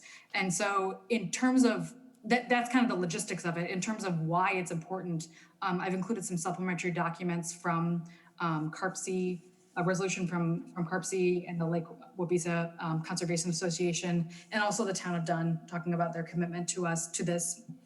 But essentially, this is really just part of our commitment to the wetlands. So when we talk about stormwater utility, yes, it's about controlling the water that's coming through, but it's also about controlling pollutants and suspended solids. That's part of the commitment of why we have a stormwater utility. And so in order to assess whether or not we're doing the job that we've said we're going to do, we need data. I mean, you can't know anything without the data. So this gives us an opportunity to actually have data about what this looks like. And we all know Fitchburg is growing. We had a 4.8% net construction rate this year. It's going to continue. We're growing, we're creating developments. And I think we need to make sure that we make a commitment to the environment. And the first step in that is to make sure we understand what's happening. So this is you've also should have received at least 35 plus emails from different advocate people that are interested in this project. So I hope you'll take a chance to read some of those. And I will also be working to bring some more final commitments from these other organizations before the November 10th vote, so you have a more solid idea of what this would actually cost in 2021. And I'm happy to answer any questions. Any question? I want to ask you a question, Gabriela. So this is at all, we received a lot of email from people in the last couple of weeks, so they are related to this project. My other question I remember when I was in Plan Commission, the Terravesa subdivision was approved, one of the final steps of the plan. And there were some people that they talk about the idea was to have some monitoring into the Terravesa subdivision for the stormwater that because it's discharged to the wetland. Have you talked to the developer? You're mute. Yes. Claudia Guy looked into this about what the commitment from developers would be. And I have to track, oh, hang on. I have to track down the email. But I will get the information to you all, but the bottom is that the developers are required to do some monitoring, but it is not the same type of monitoring that you would get from the station. So that contribution that they make is not really, it's not analogous to what this station does. So they do monitoring for a period of time after, some sort of monitoring for a period of time after they build, but this would serve a kind of a very different purpose, I guess. Okay, Randy? Is this another, Gabrielle, is this another situation where it's a user fee? Since it's not levy affected? Yes, it's stormwater utility rate. Yeah. And then our portion would be 35,000? I mean, So the total cost is 35,000. I think right now with the commitments we have, the cost of the city is looking at like 17,500, around abouts there. And it could, these numbers are firm at this point. You mentioned that these numbers are firm? so the costs are firm. The commitments, we have verbal and written commitments. We don't have MOUs, which I think is what the next step would be. But we wouldn't get those until we actually have it in the budget and the project is going forward. I'll also say that there is a possibility that, I don't know quite how, when the station is installed affects the cost for monitoring for the year, because I have to assume if we don't install till August, we're not doing that monitoring from like May to August. So I assume that the monitoring costs potentially could go down for the first year. But I don't think that we have any way to know that at this point, which is why we budget for the full amount and then see what happens. And then the ongoing, what is the ongoing cost? I mean, So it's $20,000 every year. The USGS will always contribute 25%. So it will be at least $15,000, or sorry, at most $15,000. But any other organizations or grants that we get, Town of Dunn has said that they want to do $2,000 a year towards it. okay. Yeah, I mean, I guess it would be nice to make sure we certainly get that in some type of confirmation. I mean, that commitment going forward. Yeah. Yeah, I mean, I think MOUs, Misty, can you explain what MOUs are? Because I just recently learned about this. So an MOU is a memorandum of understanding. So the theory is, if this is budgeted, before we actually sign the contract to do the installation and the monitoring, we'd want to have some sort of an agreement with these partners that has contractual obligations for them to give us their share. And we'd want to make sure that's tightened up a little bit more before we actually proceed with the contract. But at budget time, as long as they're pretty firm, this is sufficient. Okay.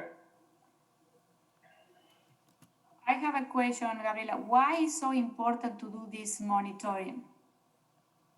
Like, if you had to explain that to the cities, residents that are watching you, why is critical to do this? I mean, I think, I think people see it differently. I would encourage any residents to read through the resolutions that were put forward by CARPC. But essentially, the Swan Creek watershed, which is the vast majority is in the city of Fitchburg, feeds into Wabisa wetlands, which is considered a kind of a fantastic and important wetland in the state of Wisconsin.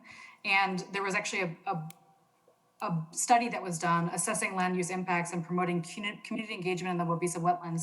And they determined that this monitoring station was a really key part in terms of protecting the wetlands. And I think that overall, we should make sure that as we continue to grow, we're not negatively affecting other natural environments in the city. I think city of Fitchburg has made it clear that environmental responsibility is an important part. And I think it's very possible that we are doing a good job with our stormwater management, but we literally can't know because we don't have any monitoring. And a lot of municipalities and other jurisdictions have also made a commitment like this where they monitor main waterways for different conditions and suspended solids to make sure that the mitigation strategies that they're using are working. And if they're not working, then we can actually find solutions to figure that out. But at this point, we just have no idea. And as far as I'm concerned, we're only going to continue to grow. So I think we really need to make a commitment to protect our natural resources. But again, it starts on page 58 of the amendment packet, and there's several letters that lay out the importance of it. And I'm also happy to curate some testimony from those emails for the final meeting, and I can send that package along to you all too for consideration. And I'm sure some people also planning to show up to the meeting themselves. So you should hear some testimony on the night. Okay, great. Any other question? Okay, so we are moving to number 13, people. We're making progress. Gabriela.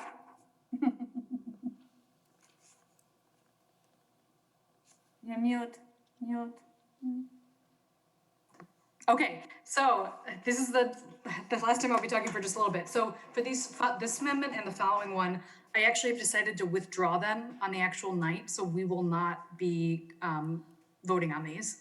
So just to clarify that for the alders and the mayor, I will say that I still have significant concerns about TID number 9, and the reason I brought this forward was because I thought that when the CIP discussion happened and we moved this project forward, I thought the discussion focused mainly around the impact to the citizens that drive through that intersection, which is clearly a very important consideration. And I agree that the intersection is not well done, but I think we didn't have enough of a conversation about the funding structure, because this intersection project, ideally, because it's in the TID, is funded through Fitchburg city taxpayers, but then also, Dane County money, school district money. It's supposed to be funded by all the taxing all the jurisdictions around us, and not just by us. So, and there's a good chance that might not be how it plays out. Because if this TID doesn't generate enough increment, our Fitchburg taxpayers end up paying the entire amount. And I think we just need to be really clear about the risk that takes.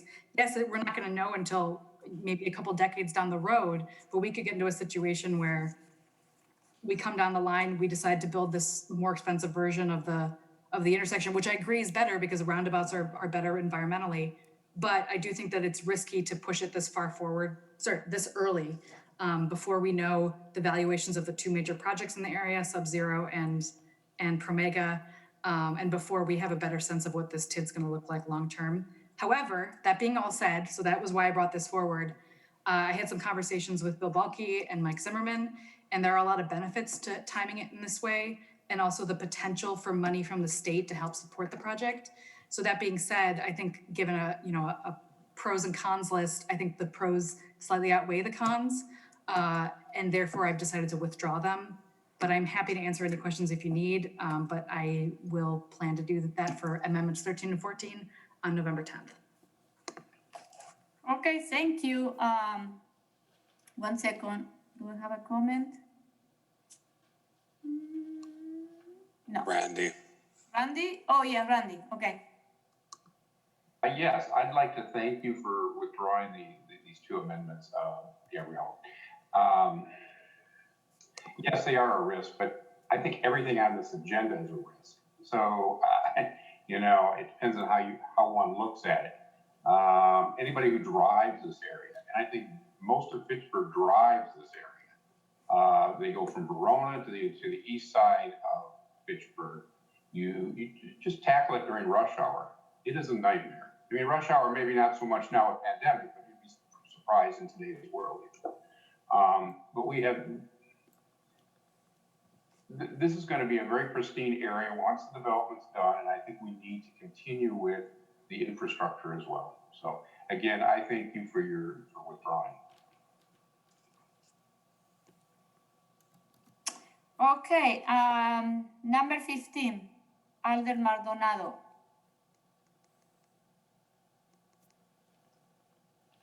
Yep.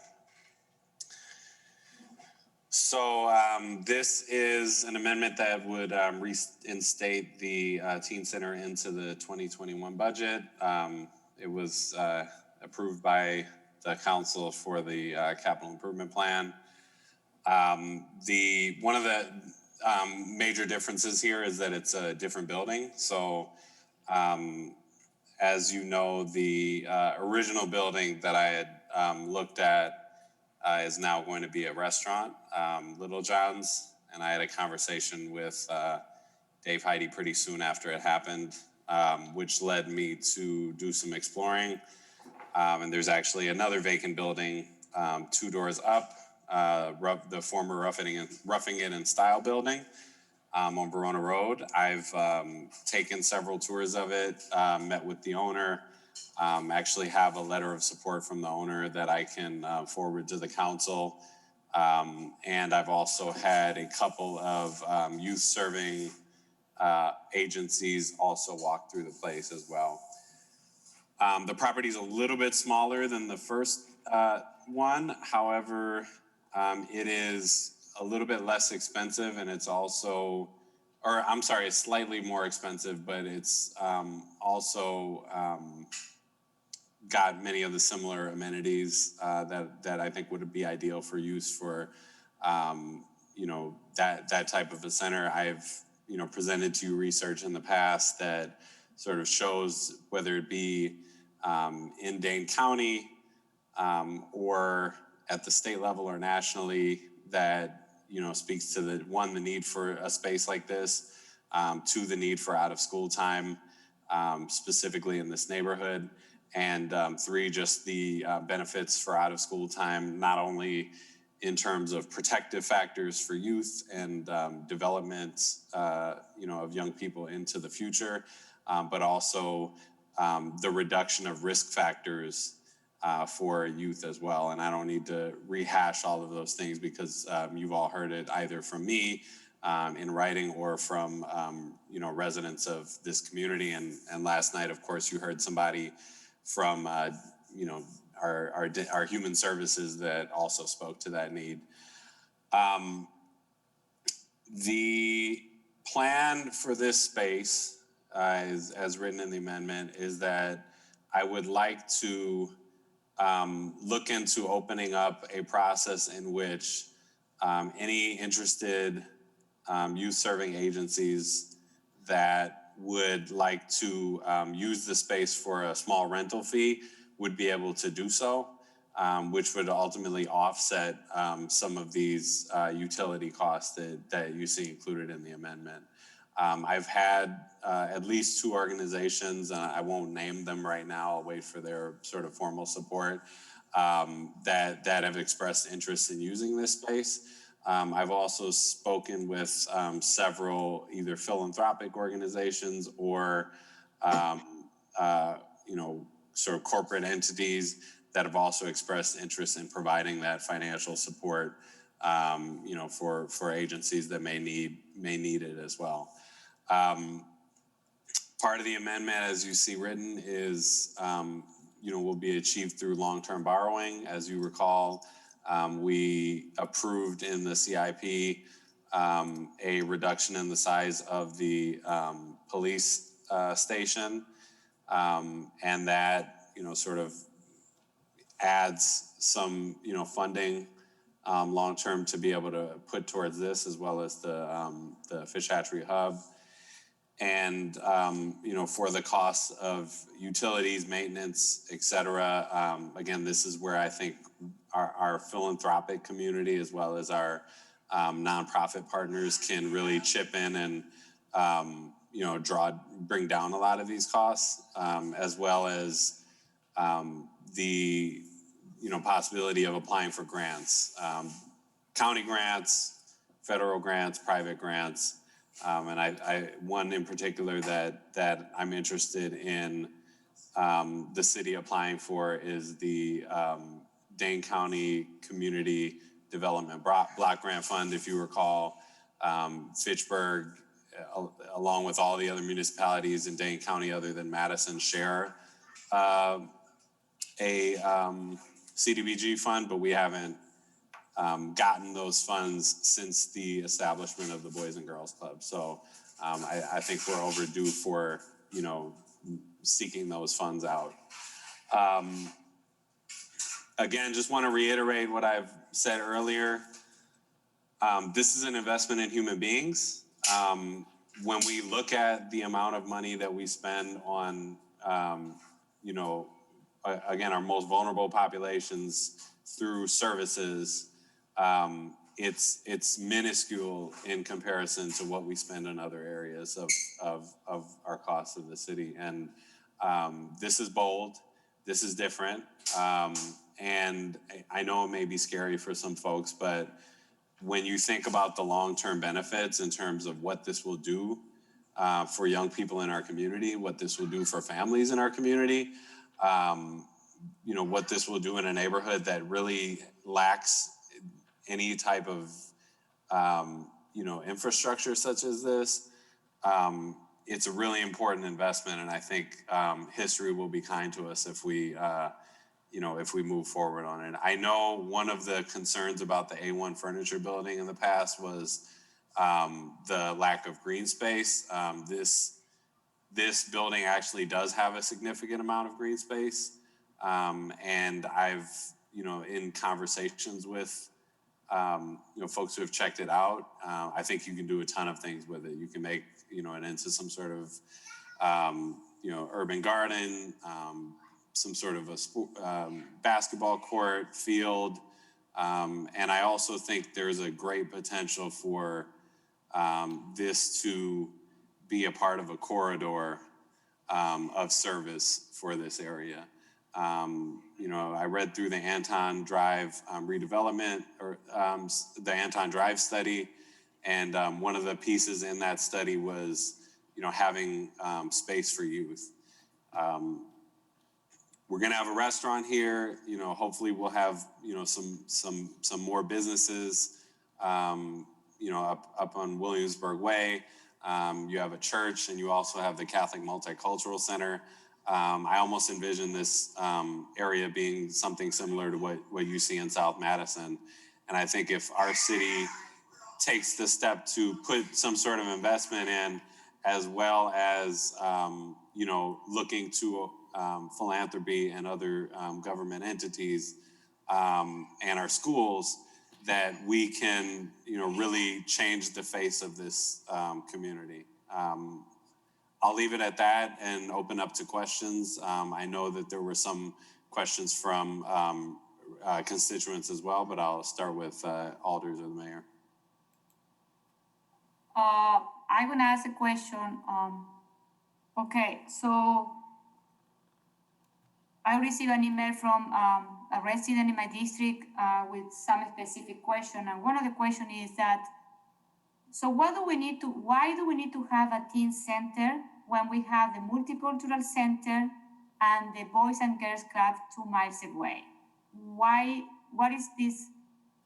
I know the answer, but I want you to share what is this teen center different from the other two organizations?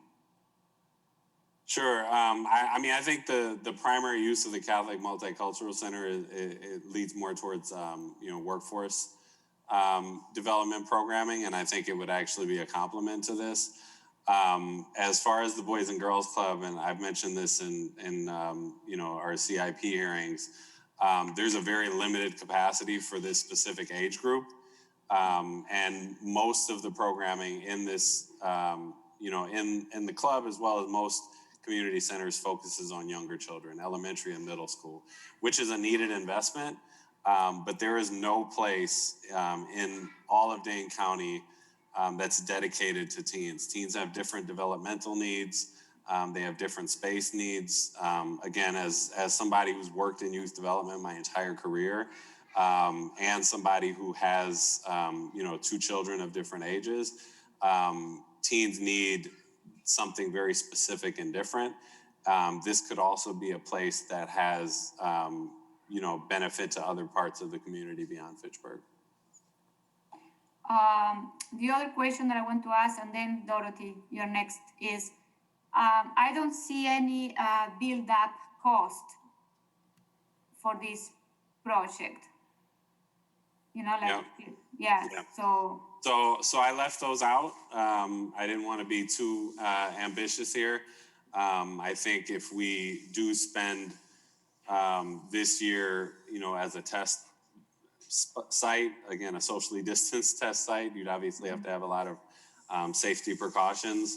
But, if we can show that this is a successful site and that there is a need and there is a demand, and we also do the engagement study that I proposed in the next amendment to figure out what those needs are, I think the buildup costs can come later.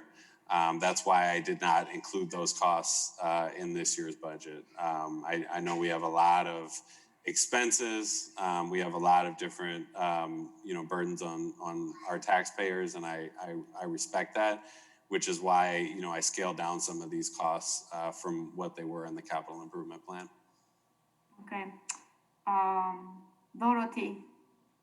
And when we talk about the gap in resources available, I work often with Katie, who is a mom in the neighborhood who has taken it upon herself to gather all the young boys that tend to create problems. And she is like the mother to all of them. She's their mentor. She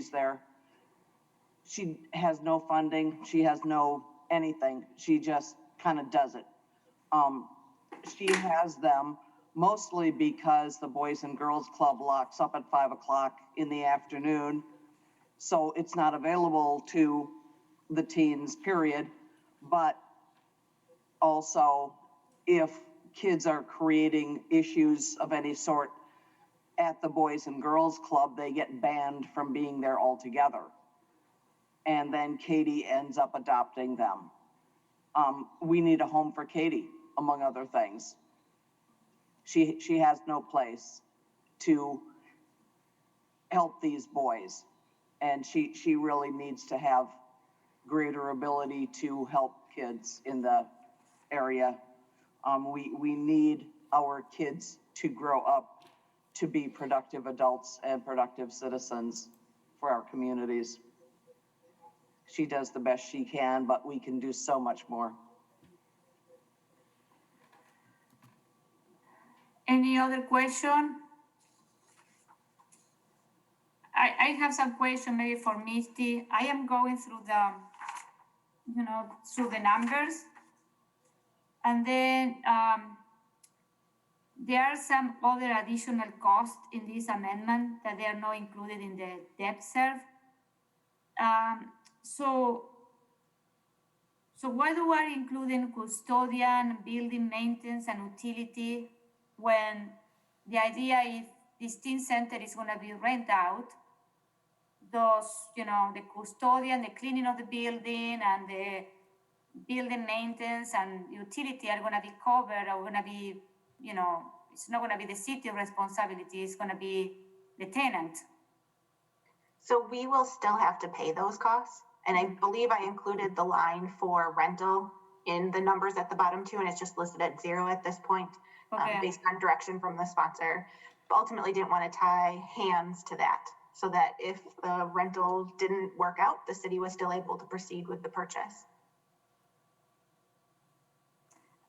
And what is that, the $108,000, is the local property taxes, what is that? 108. 8,914. Oh, so here, why don't I share my screen again? 1 second. So this was included as an attachment. So it's broken down into the 3 sections. So there's the building maintenance, and the technology. And then it's the upfront, the ongoing, and then the total year 1 cost. And then it's got a funding source here. Because there's only certain things that we can pay for with debt. And there's the debt interest, for example, is paid for out of the debt property tax levy, which is exempt from levy limits. And then the rest of these are paid for by general fund levy. This would be paid for by capital levy. So this sum down here is just the total of those different funding sources to see what that breakdown is. Okay. So the total impact on the taxes would be that 108,000 you mentioned, plus the 10,000 for the appraisal, plus 55,000 for interest for that first year on the debt service. But only these 2 amounts, the first 2 are actually subject to levy limits. This last one is not, which is why we separated it out. The other thing that I want to comment is I went to Dane County Access Dane to check out this property. And it was assessed at 800, what is the value here? 820, and I was surprised they are selling yeah, $1.3 million, you know. So, you know what I mean? That one was kind of like, you know, a surprise, the gap. So I think that maybe that one is something that the city can negotiate and bring that, you know, price down. You know, so that one was something that, you know, it looked kind of like, wow, you know, they're asking $500,000 more than the last assessment, you know, so that one was. Any other comment? Question? No? Aaron? I just had a quick one for Joe, and you said you worked a lot with this group. One of the things that I would think that people in this group would want is gym space. Maybe that's not true. I guess I don't know. I haven't worked a lot with that area. But is that kind of an amenity that is going to be really important to have? Because I mean, none of these buildings obviously have that. And so is that like a long-term goal you would look to add, or maybe it's not as important as I think it is? Yeah, I mean, so have you been in the building? Okay, so I did take a tour, and so there's sort of a large front area that would be like a showroom. When you walk in, and you walk in from the Verona roadside entrance. And then from there, on the left-hand side, there's offices, office space. On the right-hand side, there's sort of a hallway. And then towards the back of the hallway is a really big, like, storage area. I could see something like that converted into a recreational space. But I think the purpose of the next amendment would be to do a community engagement study to figure out what teens actually want in the area. And I think you should be doing some robust engagement, which is why I'm presenting that option, so that they can have a say in, you know, what the design of the building looks like, and how it's used. You know, and again, I have also studies, I didn't include them in this set of amendments, but that sort of show that when you have that participatory, you know, design process, you're going to have a higher likelihood of usage, and it'll, you know, be more likely to serve sort of the needs of the clients. I have another question for Misty, or maybe for Joe too. In your notes, Misty, in your finance director note, you mentioned that for future years, the cost for the city is going to be around $62,000 for this. So, and then I imagine that this cost is going to be offset by the revenue, the rental revenue that the building will generate. So that's not currently in the amendment, but the council could amend the amendment to include the rental revenue. Because this is what I say. When we talk about in the CIP about, you know, the community center, the idea was that, you know, that the city will be, okay, building this facility, but then we hire, you know, we have this organization that is going to be rented our, you know, facility, and with that we have an offset of revenue and expenses. You know what I mean? So that one was what I have in mind, and I want to be sure that it's something that, you know, we need to be sure that it's incorporated here, because, you know, we need to charge rent. You know what I mean? And with that rent, we should be able to cover, you know, utility, maintenance, you know, of the building. And so I don't know, what do you have that in mind, Alder Maldonado? Yes, I do. That is the long-term goal. And I think that, you know, while this year can, you know, be sort of a test year in terms of seeing how the space is utilized. And again, there is interest in the use of the space. My intention, in the long run, is to eventually find permanent tenants. And I think that the city should have, a role in making that decision. So if, I think CETA, our H&I committee, and ultimately the residents themselves should have a say in sort of who is the tenant, who is the anchor tenant, and also who are the other tenants that are going to be in that space. But I think that's something that we need to take the time to plan out and be really thoughtful about. Who is that permanent tenant versus, in the coming year, who will be the anchor tenant. So that's the intentionality behind this plan, is to, do sort of a soft programming this year, but eventually allow what we see in action, as well as what we see in community engagement, to, determine a more long-term decision about who's there, what the space looks like. But this set of amendments are, the first set of steps in doing that. Okay, Tom. Thank you. As I started with the other amendments, I totally said, I'll say it again, good idea, wrong time.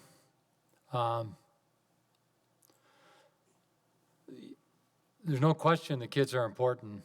I'll give you some history on that. But for people watching, you should be aware of what's going on here. What the author proposed here is roughing it in style, the building off of Rona Road. He would like to buy this building, and these are rough figures, there's no question about that. Buy the building, $1,375,000. And that would be on the tax levy. There are so many unanswered questions in this, I don't know where to start. And this same alder accused me of not having accurate answers, so I want to give him a few of my own.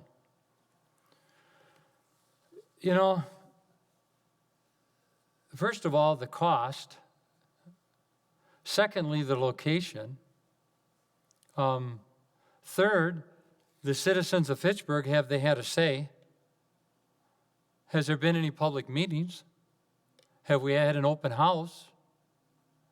Have we engaged them in the process? Not just that district, it's the whole city. And I want to give you some examples about that. In my past, I helped build the library, and we started a group called the Friends Group. And that group was responsible for raising money, giving information, telling the public what's going on, having numerous meetings. And it was a great, great group to do. And then I hear tonight, too, the county executive, or no, the county is going to put in money towards this. What's that movie? Show Me the Money. That's definitely what we want to see. We have 2 county supervisors in Fitchburg, too. And one of them's on this council. And we haven't heard anything from, and maybe Dorothy knows, maybe no Dorothy, that there's money that the county has that could come to Fitchburg. But I'm pretty confident, being on the county board for 10 years, there's no money. I'm pretty confident about that statement. Unless there's some money that Precy hasn't told us about. So I also did some of my own research today. I called Stoughton. Stoughton has a teen center. The mayor that put that together was a lady named Helen Johnson. I worked with her. She was great. Stoughton, it took them 5 years to build the teen center. Why? Because they had a friends group. They brought it to the public. They wanted to make sure it was in the right location.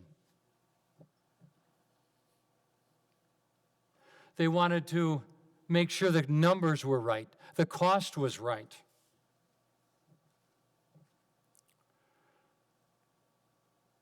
If you want to know where it was, they're leasing a building, makes sense to me, Stoughton Trailers.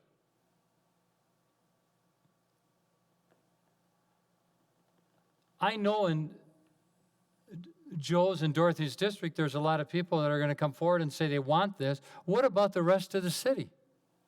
What about District 4? What about the other districts? Maybe this isn't in the wrong, maybe this is in the wrong location at the wrong price. I'm just amazed how this happened. You attack budgets in the city, you raise money, and then you're going to buy a building. I've never seen anything like it. It's just, I guess we all live and learn. And I might as well state it now. So we look at the building to buy the building, and then we're going to study it for the next 2 years. Isn't this a little the cart before the horse?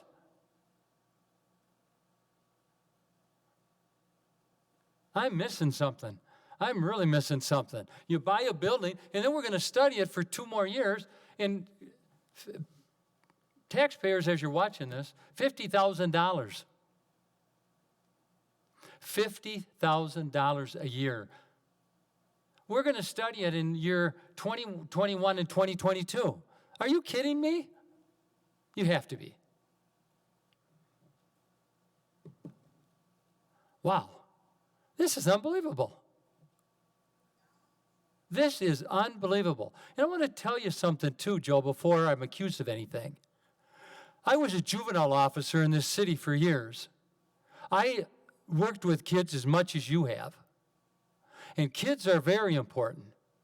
That's why I helped build in this city the Boys and Girls Club with Dave Cheslevic. And we built the building in the city and the parking lots in Madison. So don't anybody accuse me of not working with children or I don't like children. But let's all get on the same page here. I can't even imagine this went to finance and they talked about it without raising super red flags. Probably didn't go that far yet. And then I hear the neighborhood lacks. Yeah, the neighborhood lacks. District 4 lacks too. The other districts lack. On Fish Hatchery Road, up by the golf course, they lack. Julia, Gabrielle, you lack. Wouldn't you like a teen center in the North End? How are you going to get your kids over to Verona Road? It just hasn't been thought out. I'm just amazed where we robbed Peter to pay Paul. And I can't believe others. I can't believe the way this is going, how inaccurate it is. At the same time, the alder never in July, he brought this up. In the CIP, I think it was. Renovation cost $1.65 million. Wow. Kind of quiet tonight about that. But the renovation he brought up was $1.65 million. And now we don't hear a thing about that. We'll talk about that later. Really? You got to be kidding me.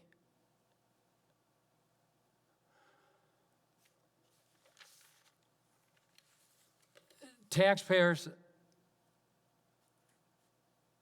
we've got to help the kids, but we can't afford it. I don't know how you can afford this thing. I'm surprised Misty's comments weren't stronger. No citizen input, that really galls me. No open meetings, and all of a sudden we're buying a building for the teen center. Really? Well, I'll leave it there for now. I want to clarify something, Tom, about the location of those community centers. We are following a plan called the Healthy Neighborhood Initiative. So we are, I don't know if you are aware or you have read about this, what it means, this initiative, but the idea is to work in areas where we have the biggest social and economic disparity in the city. We recognize so far 3 areas. In my district, District 2 is one of the wealthiest districts in the city, and Gabriela and I am very fortunate, we represent a district that it doesn't have too many needs that other districts. The Northeast Hatchery Road, as you know, we are working with the hub, and the hub is gonna be the park, and it's gonna be a community center too. So that one is coming in the next 2 or 3 years. It's in the CIP plan. So the idea here is to determine how we can, the location that is in that part of the city, in the west part of the Verona Road, is because there is a reason. There is a need, there are economic and social disparity, there is a lack of activity for teenagers. So this is why Joe saw that that place would be, not a perfect or ideal place, but a place. And I think that it's about priority. Maybe your priority for the city are totally different than the priority that other elders have, or the vision that they have for the city. And I think that this is why we are here to discuss this amendment, and it's good that you are giving your point of view, and then Yardo Maldonado has his other point of view, but we shouldn't be attacking, personally, if we don't agree with the project. So I think it's about priority, needs, and this is why we're here to discuss this. We are not approving anything. We are discussing. We are asking questions. That's all. And your questions are well taken, like the other elders. So that's it. What are you trying to tell me? What to say? Is that what you're trying to say? What are you trying to tell me? You have your opinion and I have mine. What are you trying to say here? I am trying to say that you asked why he's looking for that location in Verona Road, and I explained you that. Without any public input. There's been no public input about this. Can you answer that question? We have 25,000, 30,000 people in this city. Answer that question. Don't you think they have a view? It's just not about you, and it's not about me. Why don't you answer that question? Sure, I'll answer. Yeah, and I'm struggling, Alder, whether you're asking or whether you're stating your opinions. That's not clear, because it sounds like you already have your mind made up. I will reiterate Alder Radafrada's point that. Wait a minute. Well, let her talk for herself. No, I'm reiterating Alder Radafrada's point. Can you please not interrupt me, sir? Anytime I want to. I'm reiterating Alder Radafrada's point that this is the Healthy Neighborhoods Initiative, which has been around for quite some time and has vetted 3 particular neighborhoods as having the highest level of need in this city. There's a high population density. There's a high level of traffic in that neighborhood. It's across the street from, over a dozen apartment buildings, and even more when you go further down the block. So there is a population center that will be well served by having this space. I reiterate the point that this would be the only teen center in Dane County. I looked up Stoughton Area Youth Center, and it looks like it is a youth center, right? I'm speaking to a very specific need here, which is a teen center. And as far as public opinion, one, to be able to gather public opinion, that takes time and resources, which is why I'm putting in for a study. Because just like when we have any other sort of need, stated need, or any other type of thing that we might need to have in the city, we need to move forward with a thoughtful plan for making that happen, and that is why I'm proposing the engagement study. To the point of whether or not the public is weighed in, I believe you were there at the CIP hearing and heard over 60 comments in support of both this initiative and the hub. Many of them coming from residents of other districts, while most of them came from this district in particular. In terms of the renovation costs, again, I removed them for this year in order to be fiscally thoughtful and ensure that we're not putting all the costs on the front end. But there will definitely be a need for figuring out what those renovation costs will be. But again, without doing some sort of an assessment to figure out what that will be, we can't even start. We've talked about a lot of these issues, and I understand that you have the concerns that you do, and I hear you, and I know that we have a difference in perspective on it. But I just want to be clear that these issues have been thought out, and they have been thoughtfully put forth, and I have had discussions with stakeholders.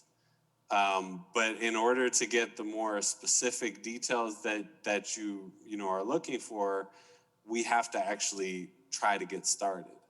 Again, I urge the council to consider this. Every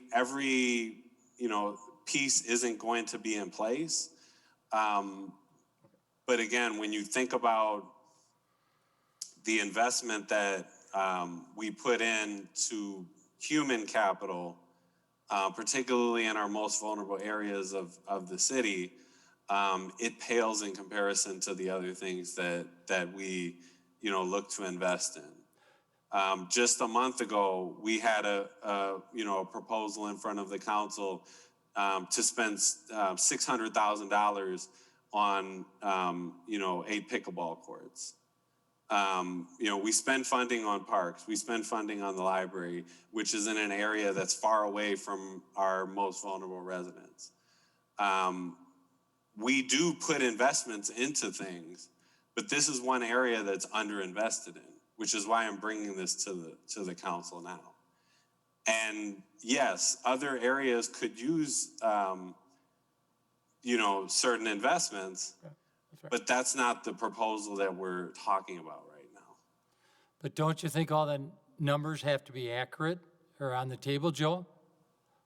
I think we need to figure out those numbers, and that's why I'm putting. Well, how can I vote on something when we can't? How can I vote on something when we don't have the numbers? I believe you asked me a question. I'm not getting the answer. I'd like to actually answer the question before being interrupted. Okay, go ahead, give me the answer. Okay, so yes, I think we need to assess what those costs will be. And that's why, before I put the amendment forth, I had a conversation with our finance director. I've had a conversation with Julia about the hub. I've had a conversation with, Wade about these types of projects as well. I've had conversations with other community center leaders. I've had a lot of conversations and discussions, and I think we need to be able to clarify these numbers. But again, I'm putting something in front of the council. Joe, I want to help you. The taxpayers are holding your purse.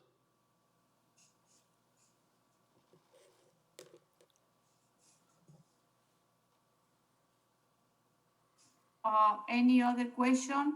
regarding this project?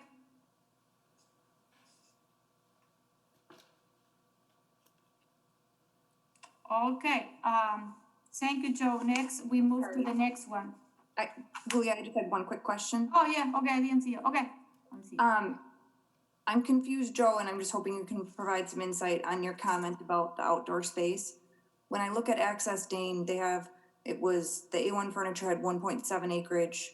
This Rough and Style has 1.1. I had been to both buildings, and I'm having a hard time imagining where there's an outdoor space. Can you provide any insight into that? Right between the building itself and the fence to Verona Road, there's a pretty big patch of green space there. Just for clarification, I think on Access Dane, it clarifies that that's outside the lot line where it wouldn't be usable space. Okay, I did not know that. And I would probably have to have a conversation with, zoning sort of about whose space that is. So thank you for asking. Hey, Julie had to step away for a second, get some water, and so she asked me to take over real quick. Any other questions? All right, seeing none then, we can go on to the next one. I believe that is also Joe's. Yep. So this would be year one of a 2-year study to do some broad community engagement around the use of the teen center, as well as the function of the teen center, as well as sort of what stakeholders should be in the teen center. I think it's important, one, to consider the diversity of the neighborhood, as well as the demographics that would be served, both by age, race, ethnicity, socioeconomic status, and also to think about having a somewhat broad range of stakeholders involved in the input in order for this project to be successful. So again, I scaled this down from what I had previously proposed in the CIP, 50,000 for this first year and 50,000 for the second year. The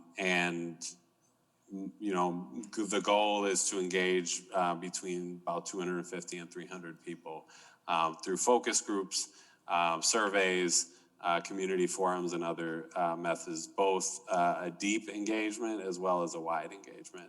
I think there needs to be a broad, wide engagement to get input from as many residents as possible, but also there should be sort of an in-depth engagement of the folks who would be the specific users of this project. And that sort of speaks to one of the issues that Alder Clowder was bringing up about wanting to make sure the community's input is actually received on this project. So I included references to some other studies that are either being done or have been done. I think we have in this community some folks who would be really good at leading these type of effort, but that would be, of course, for the city, the council, and possibly some of the committees to, put out an RFP to decide who would be best for that.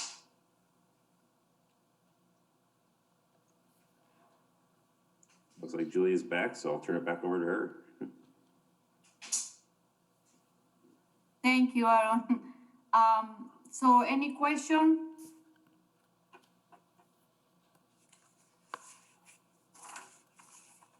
No, I don't see. Oh, Aaron. I think this is something that's critical to do for the teen center, to do some kind of needs analysis. In fact, it really needs to be done really before we start buying buildings, because one of the concerns I have is we do this needs analysis. What if it comes back and says, yeah, that's a good spot, but it really, the better spot would be North Fishhatchee Road, or Middleton, or some Prairie, or north side of Madison. There's lots of places that could probably use something like that. So I guess that's one of my biggest concern, with the first one is that we're getting ahead of ourselves. Something like this, I think, is really important to do, and getting some of that input from various people.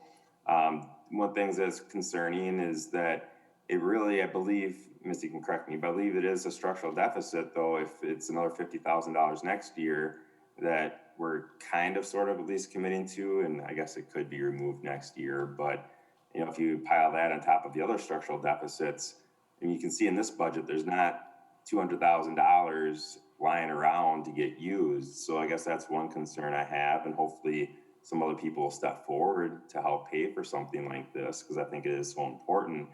And I think that's, really where my concern is with this whole project, is that it's almost like ready, fire, aim instead of ready, aim, fire. We've got an idea, and I think that it's great to look into the best place to do this teen center, and I think this study will do that. But I think it's important to do that before we start spending money on buildings as well. I just know, looking at the amendments, and you can do this yourself, it's going to be hard to fit it in. And that's the biggest struggle I have, is I just don't know where that money's coming from. But I do think it's a critical thing that needs to happen. Sure. So, Randy, 1 second, Joe. okay. Well, I'm going to actually kind of piggyback off of the mayor's comments. I mean, to me, the needs assessment or engagement study, whatever you want to call it, just seems like, to me, it seems like a business case. And those things come first versus purchasing and building. At a great cost. I mean, we went from one building to another building. It just seems like it's very fluid. And I respect this project, Joe. You know that, and I voted for it first time around.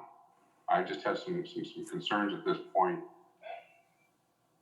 that it seems to be working backwards on how a project should work, and I just have some concerns.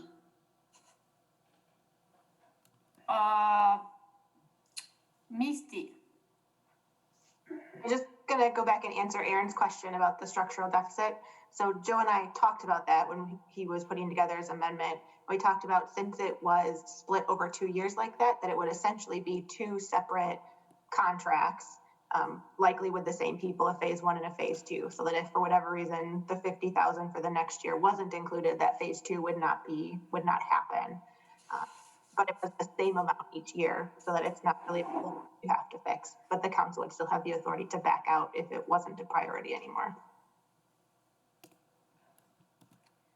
So Yeah, and to the mayor's question about sort of whether or not we figure out, whether it should be in North Madison or Middleton or whatnot. I'm deferring again to my last amendment, which is the, excuse me, I got kids. The purpose here is to really look to serve the youth of this specific area of Fitchburg, as sort of a response to the Healthy Neighborhood Initiative, which is that we have, 3 areas in Fitchburg, 3 specific neighborhoods that we as a city have identified need that support and need those resources, this being one of them. There's been attempts at, programming in the past that didn't work for one reason or another. And I think, ultimately a dedicated space in this neighborhood is important. And, that's been something that residents have told me. It's something that people that live in that area have told me.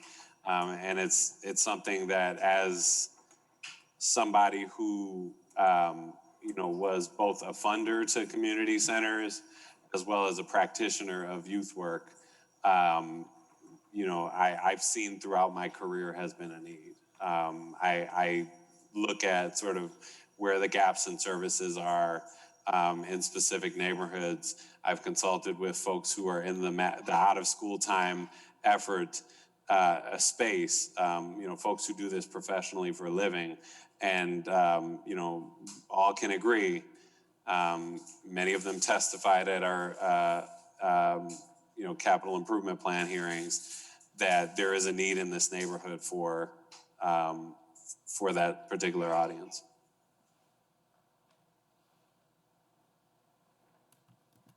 I have a question, Joe. So, will you reconsider implementing or moving forward an amendment with, to work in the study, and then maybe because the process is in the CIP plan, okay, it's there. And maybe next year when we have when we do the study next year and we have an idea what we want to do, the teen center, how it should look like, bring the purchase of the possible building for this project next year in next budget. Have you considered that option after listening to all of us now? My only concern is, and I think sort of the reason why I'm looking at this space in particular is that we've seen sort of a vacancy. We've seen a lot of vacancies in this area, and a lot of it sort of has to do with either construction or in some cases COVID, and I'm concerned that if we wait entire 12 months to move on this, that there may not be that space available. Nobody can predict the future, but that's sort of one of my biggest concerns and my biggest sense of urgency for this project is.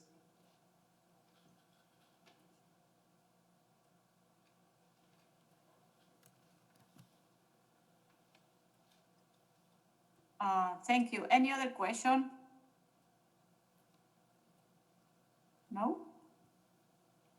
Okay, so we move to the next one.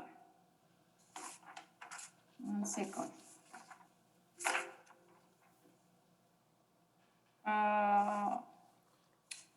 Okay, Alder Clowder, your turn.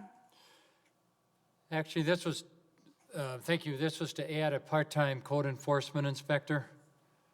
And I'll be the first to admit tonight that I have spoke on taxes, I've spoke on layoffs, I've spoke on people trying to make their taxes doable. And with that being said, I will withdraw this.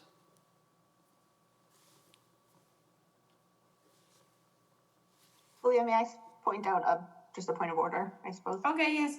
So just for clarification, for those of you that do want to withdraw an amendment, you can't do that officially tonight. This is just a discussion moment. You'll have to officially withdraw it at the next council meeting when we do all the voting. But Misty, I heard what you said, but with that being said, it does make sense too not to discuss and waste Alder's time and then to have an Alder withdraw it. That's why I brought it up. I mean, I don't want to tell people, I'm hoping maybe next year the mayor will put it in there full time. It's a need, but I don't think I want to put money towards it right now.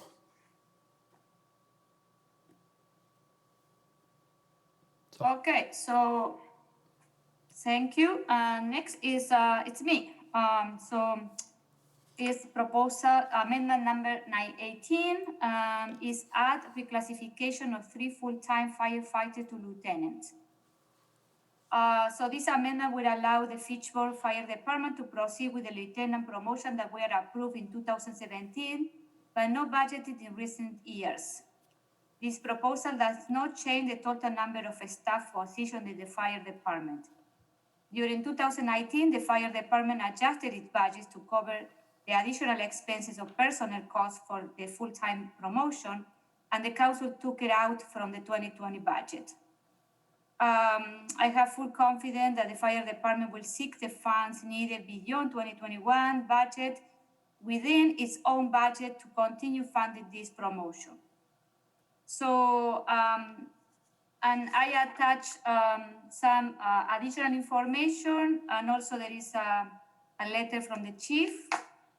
So, since I consider also, since there is almost $50,000 available, and if my other amendment doesn't get approved, for the replacement fund, we are still have some room in the budget to add this $22,000 to cover this full-time fire, to reclass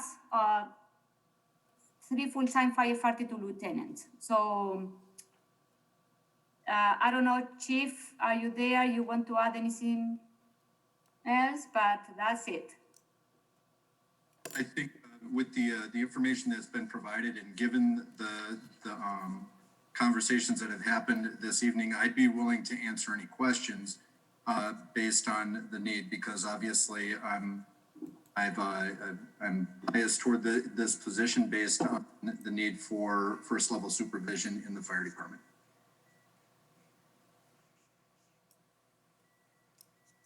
Any questions? Gabriela. I'm curious about, for Joe, is the reason that there's 3 lieutenants is because it's one at each of the locations?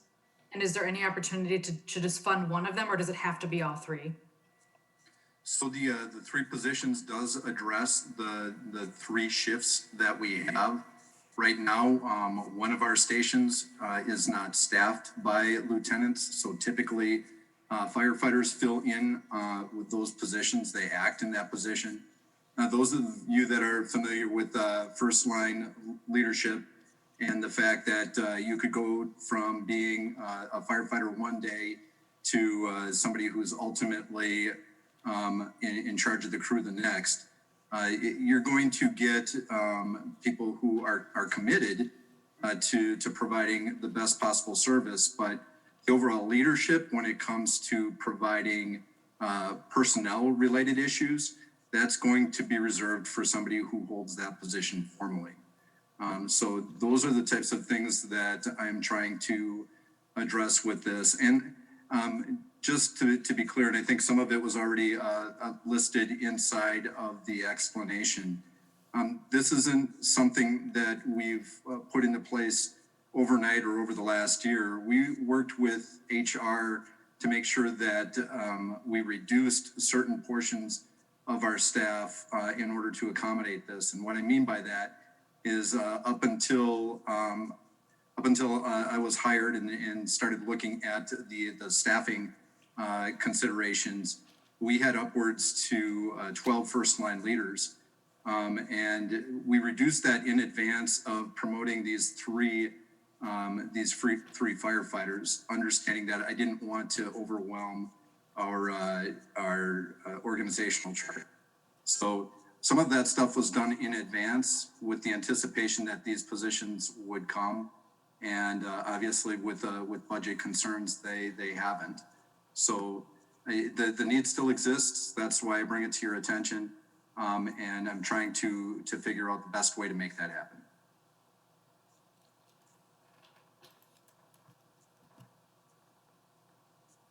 Any other question? No? Okay, thank you, Chief. So we move to the next one. It's number 19. Randy. Yes, I'm proposing a pedestrian activated crossing caution lights at Seminole Highway and on Seminole Highway at Schuman Drive. For those that might not be aware of that location, it is just adjacent to the Seminole Forest pool and tennis club. This area is there's a large number of people. There's a large group of children on Schuman. that attempt to cross Seminole Highway, and Seminole Forest Neighborhood Association brought it to my attention that there could be a public safety issue, and they were requesting that I consider bringing it to council, placing caution lights. We did meet out at the location with Bill Balke back in July, and there was some conversation regarding possibility working it through the traffic calming CIP, if I've got that terminology correct, but there were no funds. So I would ask for your consideration on amendment number 19. Questions? Yes, I have a question. I think, I think this amendment is part of, or should we have it be included in the CIP first? I don't know, it's part of the Seminole Highway project, the widening of the road. I don't know, Bill is here, is he Volke? Bill, yes. So I don't know, it was part, you remember that is the reconstruction of, well, or the widening of the Seminole Highway between Lacey to Schumann. It was, is this included there in that project? As part of this project? It could be. It's a number of years out into the future. Yeah, it could be part of that project as well, but we do have a traffic calming budget within our general operating fund for projects like for speed humps and things like that we would consider for that. We do allocate $20,000 in the funding for that every year, but that would take up more than what we have in there for the fund. Yes, because I remember when I had to do something similar in my city, in my district on Longford Drive, we had to follow all the protocol to do the calming and then to put the, we have to bring that to the, what it was a CIP. So this is what I am thinking about, that why we are not going through the, do we need, did you do the calming study for this to determine that it is a need? I haven't completed the full study of it, but I do have the traffic counts. I have the speeds through there. Okay. We would have to do some pedestrian counts and things like that. Okay. So when do you usually will have those numbers? I guess we would have to do it during the summer. I think that's when you would see the most people crossing in that location, is when people would be out there doing that crossing. Okay.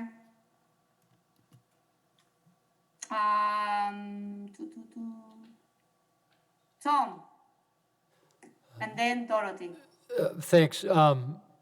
Bill, I just got a question for you. This has been a concern for Randy and myself due to the fact that neighbors in Seminole Forest and Lacey Heights have asked for this. They cross the street there by the tennis courts a lot. What about a solar light or a solar flasher or solar caution light or something? Could that be a possibility to bring the cost down? The cost that I included in there was a similar application that we had over for the Badger State Trail on McKee. Those are solar over there as well. And so I just increased the cost for the cost of inflation since we purchased that in 2012 to come up with this cost. Okay, thank you. That's all. So, Bill, what is your plan for the other flash on light on PD? Are you going to use it in another place? Yes, we were planning on using those for the Capital City Trail crossing okay. on Seminole Highway to the north of McKee. All right. Dorothy. Okay, I'm looking at Google Maps at that intersection. one thing that I'm definitely not seeing is, pedestrian crossing signs there that I would think at the very least would help. I'm also seeing just the ladder kind of crossing paint. I would think that we could highlight with some more dramatic paint job. There is a island on either side of that pedestrian island. So I think there's elements that could be worked with almost immediately to make some improvements while we continue to talk about more permanent improvements to that intersection.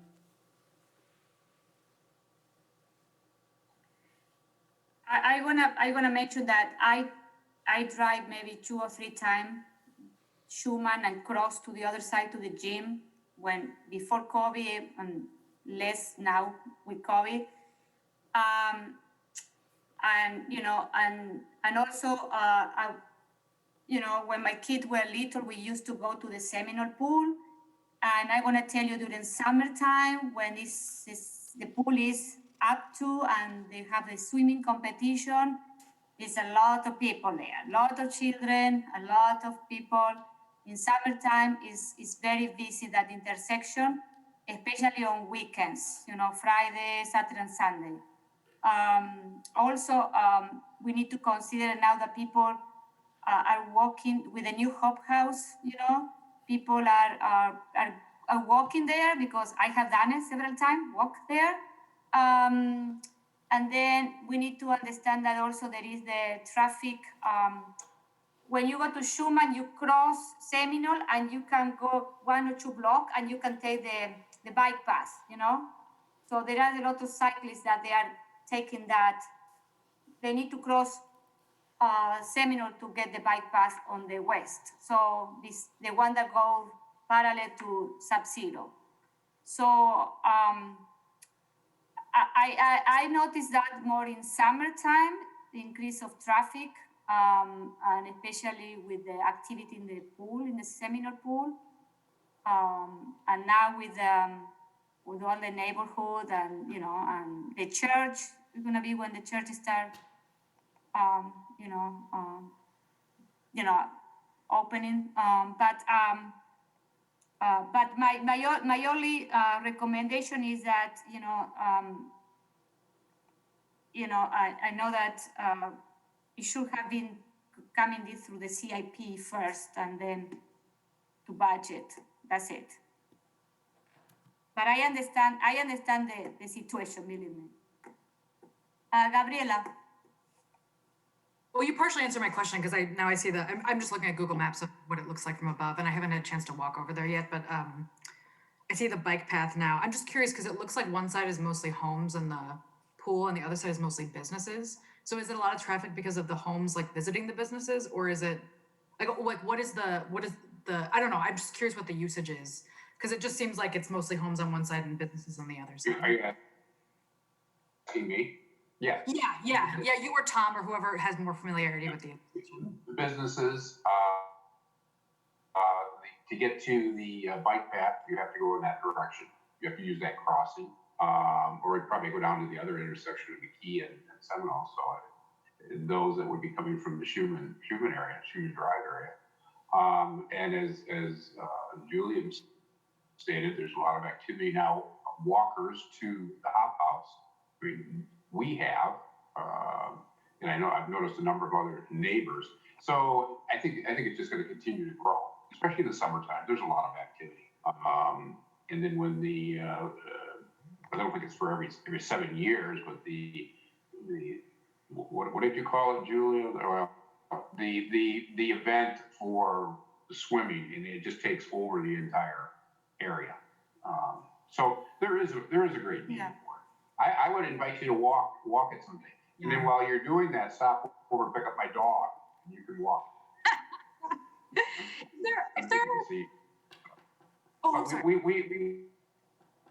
We walk it quite often. So even before the Seminole Forest Neighborhoods Association brought it to my attention, I thought it was a little hairy, even for myself, let alone some, a youth trying to cross on their own. So. Yeah, I was also curious about shorter term solutions because if there are events that yield a large amount of people crossing, I wonder if I don't know if this is possible, but is it possible to get one of our crossing guards over there to help with like a particular like discrete amount of time where there's a lot of people crossing the street? Just something to think about. I'm just more in terms of how the timeline. I just don't know if that's a possibility or not. Yeah. Or what they do in Monroe Street, that they have those flags that you need to cross from one to the other side. I don't know. Yeah. Okay, so any other question? Okay, so thank you, Randy. We move to the next one, number 20. Tom.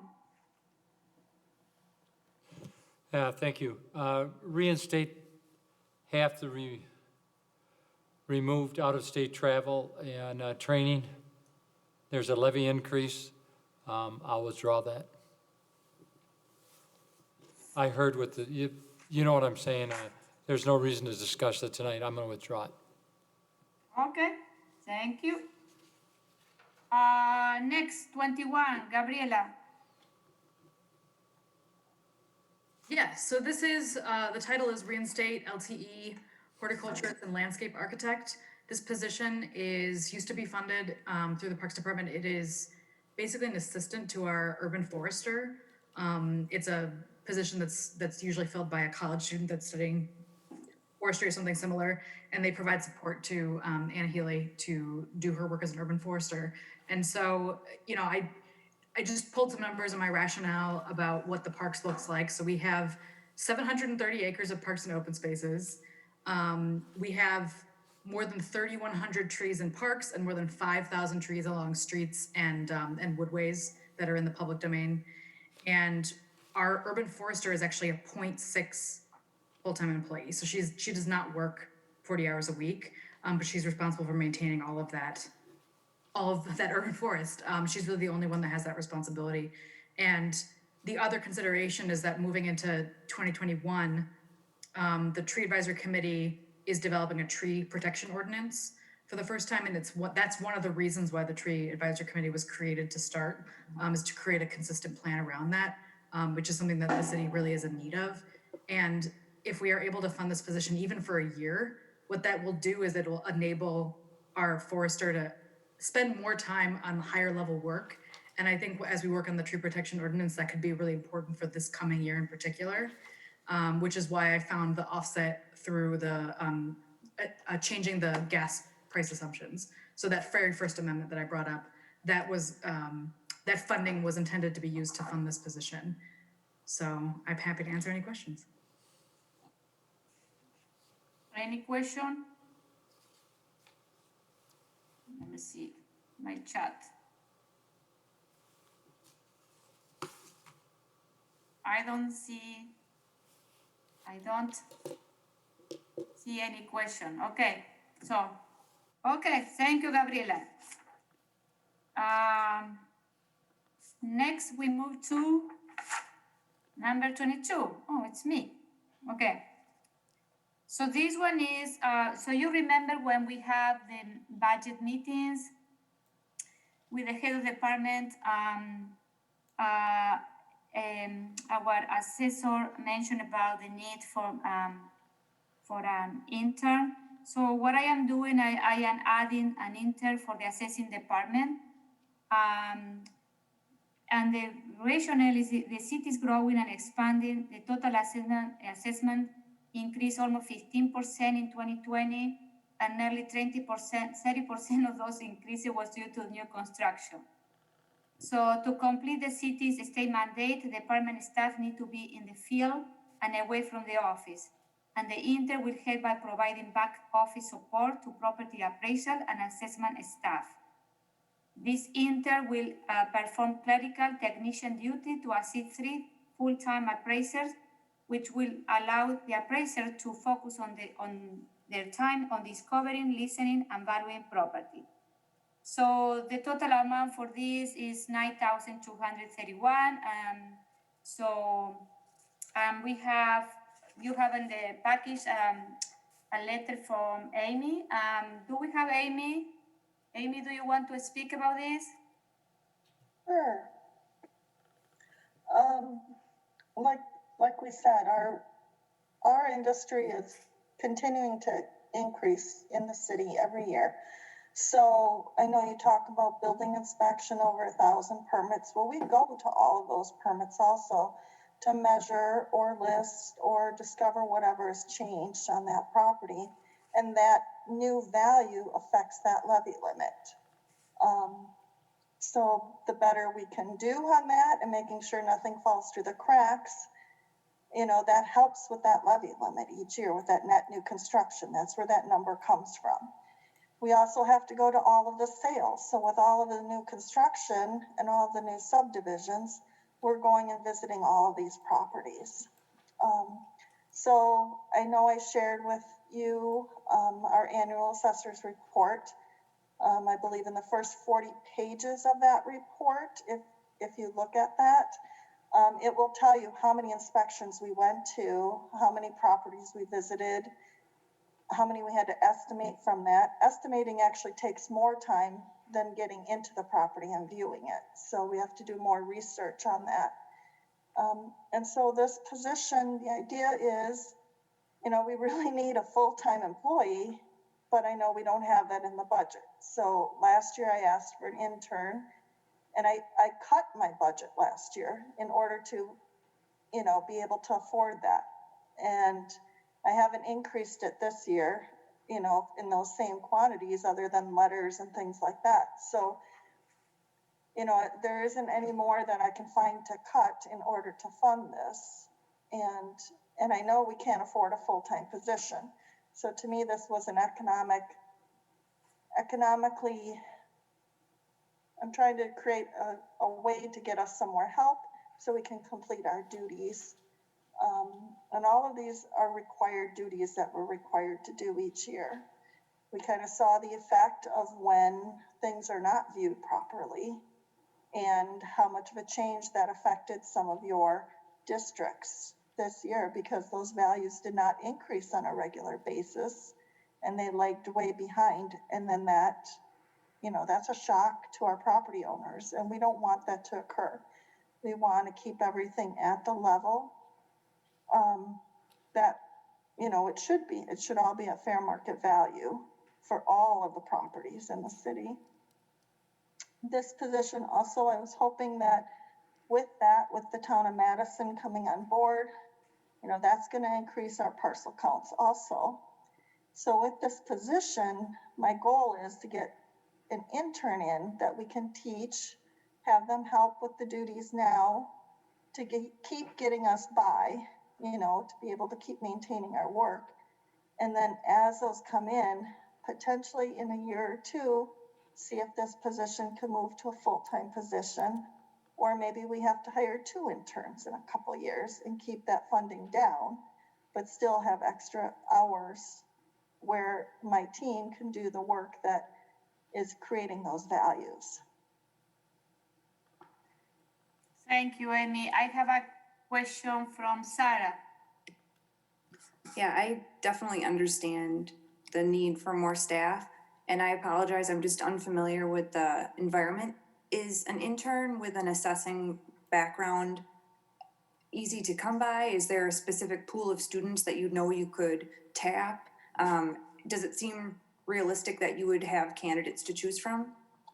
So yeah, this intern position actually works with the school district, and they would help find a high school student that would be interested in this type of field. It might be building inspection, it might be finance, it might be assessing, real estate, but someone with this type of an interest, and they will help train them also. And then we would work with that student to train them. The level that they would be working would be a lot of administrative, but it also would be, we could have them sketch. So to do certain duties, they could have the technician level duties, and a high school student is able to get an assessor certifications. So the goal would be to have them learn the technician duties and train them in those aspects, which is learning to a lot of that test is basic math. building construction terms. So we would work with that student to learn those basic terminology, get them that technician duty, and they can get the temporary tech duty or technician certification for 3 months. So that would give them that time frame to study, get them acclimated, and then they would hopefully pass the test and get the full-time tech. And then they would be able to do a lot of duties. They could even go out and measure decks. They could draw our sketches. So that would be the idea. And then as they work over time, I would like to continue to train them to become an appraiser, because our industry is aging out. And this is a field that you do not necessarily have to go to college to have the technician level or the appraiser level. A lot of, if you're the assessor or assessor 2, most cities want you to have a college degree, but for this level, it would be a very easily, the position you could work into those duties. So someone in high school that might not be able to afford to go to college, this would be a great occupation for them to start in and continue to work their way up. And eventually, they could even go through the program with the city of getting a college degree over time. So that was my idea, is it's not just helping us out, but it's also like with the healthy neighborhood initiative, anything like that. I mean, I know it's just one person, but one person is one person, that you're helping, and to me, this is something that I personally think the city should do more of. It's a very economical way to work someone into these positions. Building inspection, that's also a position. I don't know what they can do or what they can't do, but I do know the program is designed also for like building inspection, and other technology, IT. I believe they had an intern a couple of years ago with IT, and that worked out great, So that was the idea. We're just falling, we fall so far behind, and it's like, I'm printing labels and putting labels on file folders. I don't think you should be paying me to do that. I also don't think I should have to have my staff doing those type of duties and then paying them overtime, the hourlies. So to me, it's a smarter way to use our money. And we hear it more than anybody about the taxes and everything else. So,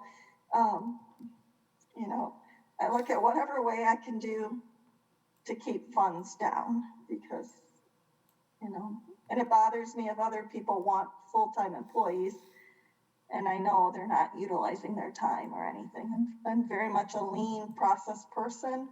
I look at however I can cut, however I can make processes more efficient. That's very helpful. Thank you.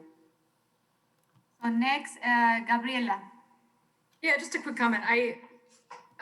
This does seem like a reasonably priced thing for potentially a high benefit, just given the fact that when assessments came out earlier this year, there was, a lot of interest from the community. And I think a lot of the alders, we all thought like, oh, why couldn't we send out an explainer? But if you have more administrative support, it seems like, sending out an additional letter explaining why. And that seems like that would facilitate that ability to communicate with our residents about why their assessments change over the course of the year. So overall, I like this. I think that just given the experience that I had back in when the assessments came out, this seems like an use of money.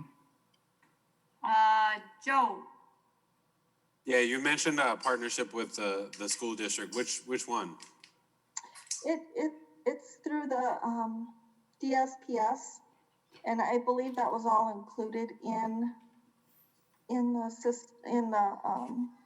my initial packet, I know. Okay. And so it explains the whole school program.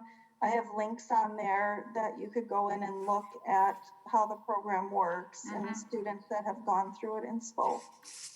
So we would work directly with that school district, with the schools, and they would look at different They don't just do one school district, so it could come from Verona, Madison, or Oregon School District. Okay, thank you.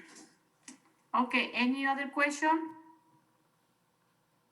Okay, thank you, Amy. Thank you. Good night. Good night. So next is number 23, and it's from Gabriela. All right, so the title of this one is Establish Community Wellbeing Fund. And just a background about where this idea came from. On Finance Committee, you know, we take a look at the reports every 2 weeks about the money coming in and out and where we stand. And one of the revenue streams that stood out to me was the fines and forfeitures revenue stream, which I think in a normal year would run, you know, $250,000 of revenue into the city, coming specifically through, you know, parking tickets or, like speeding tickets or court fines, things of that nature. And so this idea is to send some of that money back into the community to support the community. And what exactly that would be determined later. I'd hope that there would be conversations among council and maybe CETA or a Healthy Neighborhoods Initiative about what that might look like. But the idea is to set up a fund that will be used, the money will be used no earlier than the following year. So the money just sits for a year and then can be used later. So you build up an amount of money that could use to support the community. And really the idea is that investment is the way to address societal problems. And so if you direct that revenue stream that's in the form of tickets and court fines back into the community, hopefully long-term you kind of reduce that revenue stream naturally because the community is more supported. That's the philosophy behind it. So this is really establishing that concept. The other inspiration for it is how 23% of the hotel tax goes to CETA to support the economy. So I love the idea of spending some of that money back into the community. So because this is just an early idea, the idea would be to divert 5% of the fines and forfeitures revenue stream into this fund in the hope that we could increase it in future years. And obviously the amount of money that comes in varies based on what that revenue stream looks like. And it will be low this year, likely because of the pandemic. The projections are actually that it'll be $150,000 this coming year, which is significantly lower than it was in past years. But so 5% of that would yield $7,500. And I'm happy to answer questions.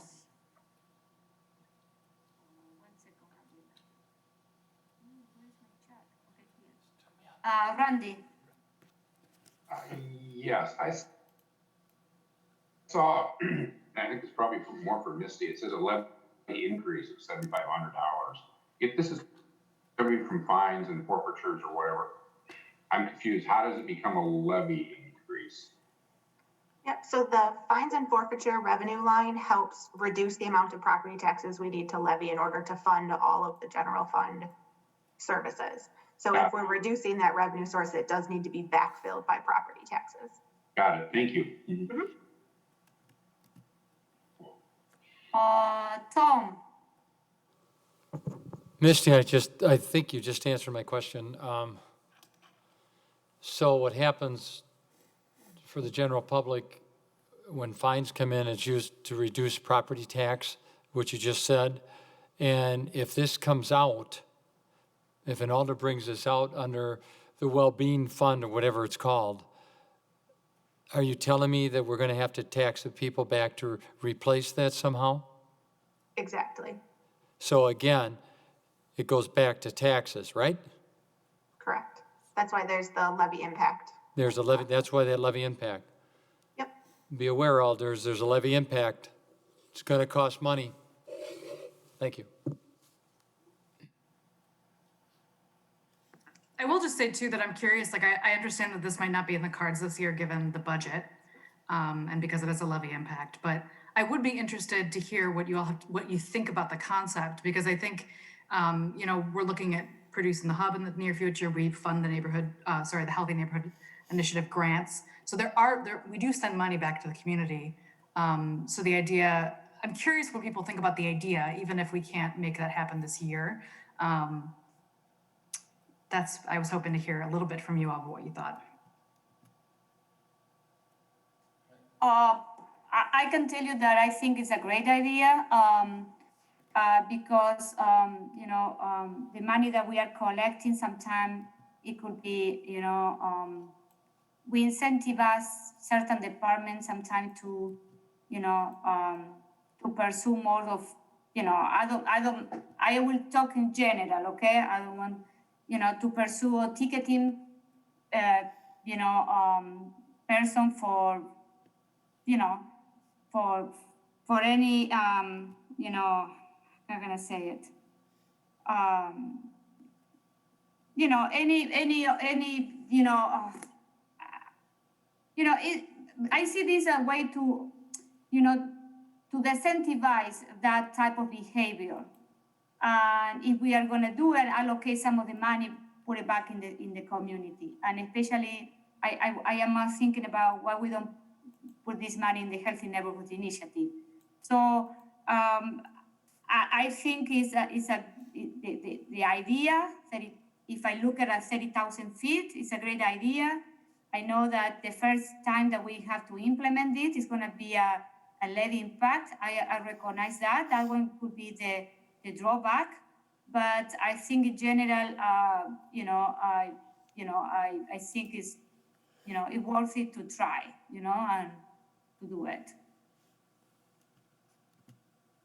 And just a quick comment, maybe long-term, if we can increase the amount of money in this revenue streams that's going into this fund, maybe we fund the Healthy Neighborhoods Initiative through it.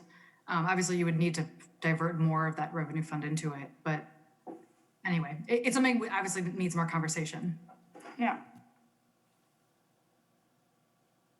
It's another way to fund the Healthy Neighborhood Initiative because instead of because the Healthy Neighborhoods Initiative is funded through tax levy, if we can, divert some of that money coming from this bucket to the Healthy Neighborhoods Initiative, eventually what I see is the tax levy, it will be offset. The impact is not going to be, greater than we thought. You know what I mean? So, because the Healthy Neighborhoods Initiative money is coming also for tax levy. So, okay, Dorothy. I just wanted to add both the library and the senior center as two things with a high price tag that we do for the good of our citizens. I don't think either one of them are things that we must do.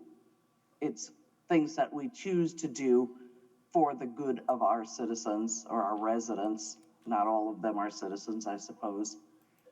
So I just wanted to point that out. Any other comment?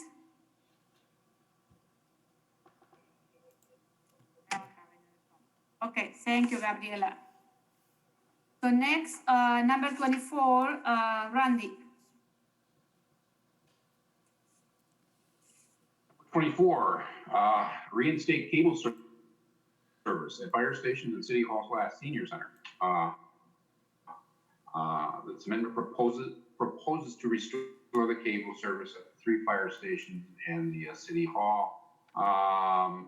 Why? The fire station is a firefighter's home for a good portion of the week. The job is physically, mentally challenging, and when there's downtime, a firefighter deserves a few of the small comforts of home.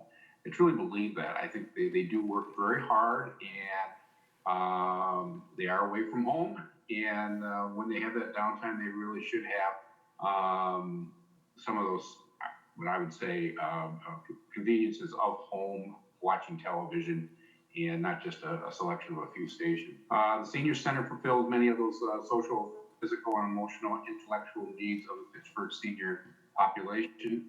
I know in speaking with the director of the senior center, she mentioned that the cable service is an intricate part of the senior center programming. The senior center cable service provides national, local news, fact TV streams continuously, and enhancing the quality of the life of many Fitchburg seniors. Many of the seniors that do not have service, cable service, may come to the senior center and use that service as a means of catching up on national and local news and other programming as well. So please consider Amendment 24. Aaron. Yeah, I think this is a great thing to add back in. If I'd known we would have $47,000 extra, this is one of the things I actually would have not taken out. And I think, you know, both those areas are where people gather quite a bit, and the social component is really important. And I think, you know, for the fire station, not only are people living there, I don't know, and maybe Randy can clarify if this also includes the operations center or not, but, you know, forbid, you know, hopefully we don't have many crises happen, but if the operations center does activate, it does help to be able to have the news on all the different TV stations as well. So that's another benefit to that. Again, hopefully we don't ever need that, but, you know, you do have firefighters that are living at the stations, and, you know, I think it is important to provide at least some kind of entertainment for them. And I think this is an important way to do that. And the senior center, like Randy mentioned, is just that, you know, a lot of people go there. It is their social outlet. They like to watch things like the Game Show Network, I believe, and you just can't do those if you don't have the cable service.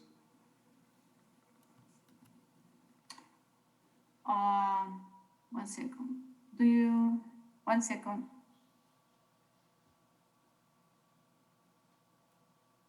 And Gabriella was next. Oh, okay. Oh, where Gabriela. Okay. Yes, Gabriela. Okay.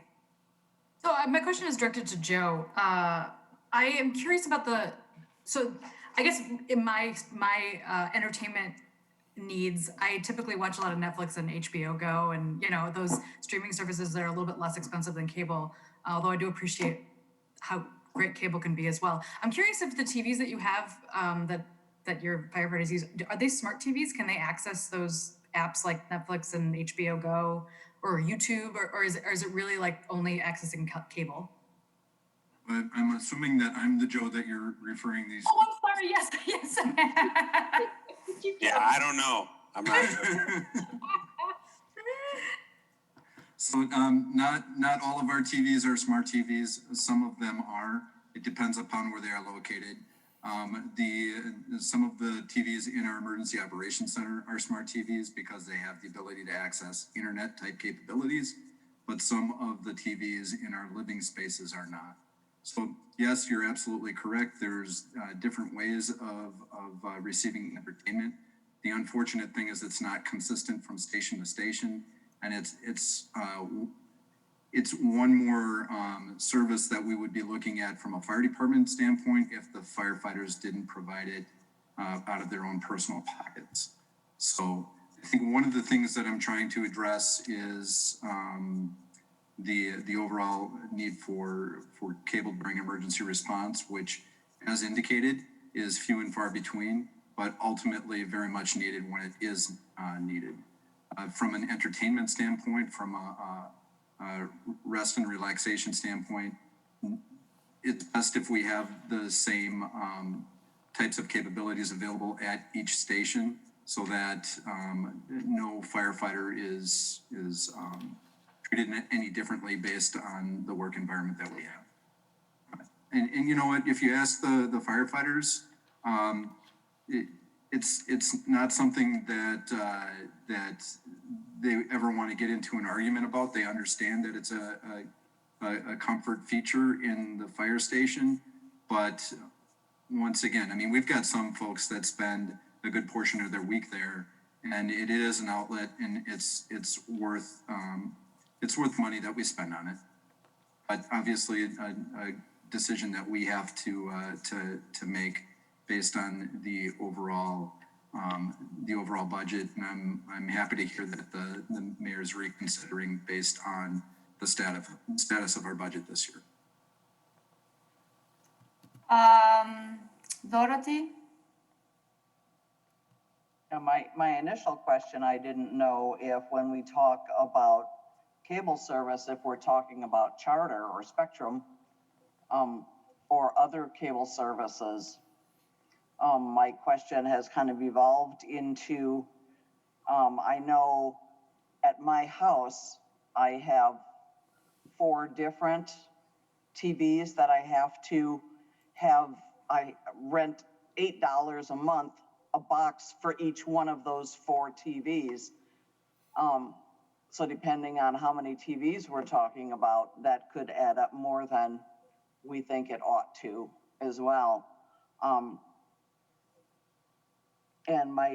one of my initial questions was whether the guys being a non-gender term, whether they would prefer Netflix or some of the streaming services over the network TV shows that are available on Charter. I'm kind of disappointed in Charter services much of the time myself. So how many TVs are there, Joe?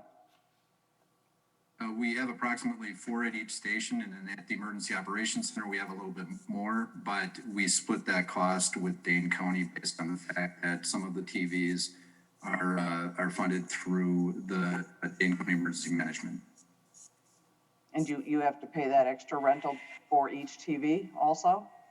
We split the cost between the ultimate cost at the Emergency Operations Center, which is Station 1. Right. So they, instead of splitting it, they pay for some of those cable boxes, and we pay for the others. They get billed separately, so we never see their portion of the bill.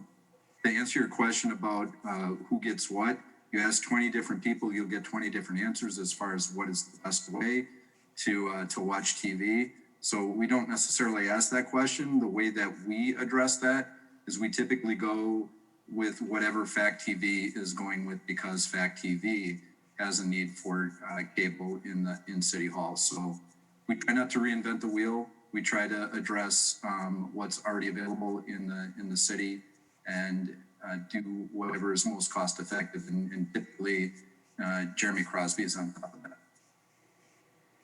Okay, thank you. Randy, and then I have a question.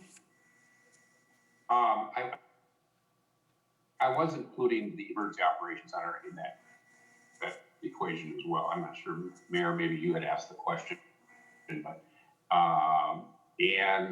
City Hall as well. I mean, I would think that the Chief of Police would have an interest in having access to news, what's going on in his community, our community, and state and local. So I thought it was important that we cover not only Senior Center, but City Hall. So. Yeah, my question to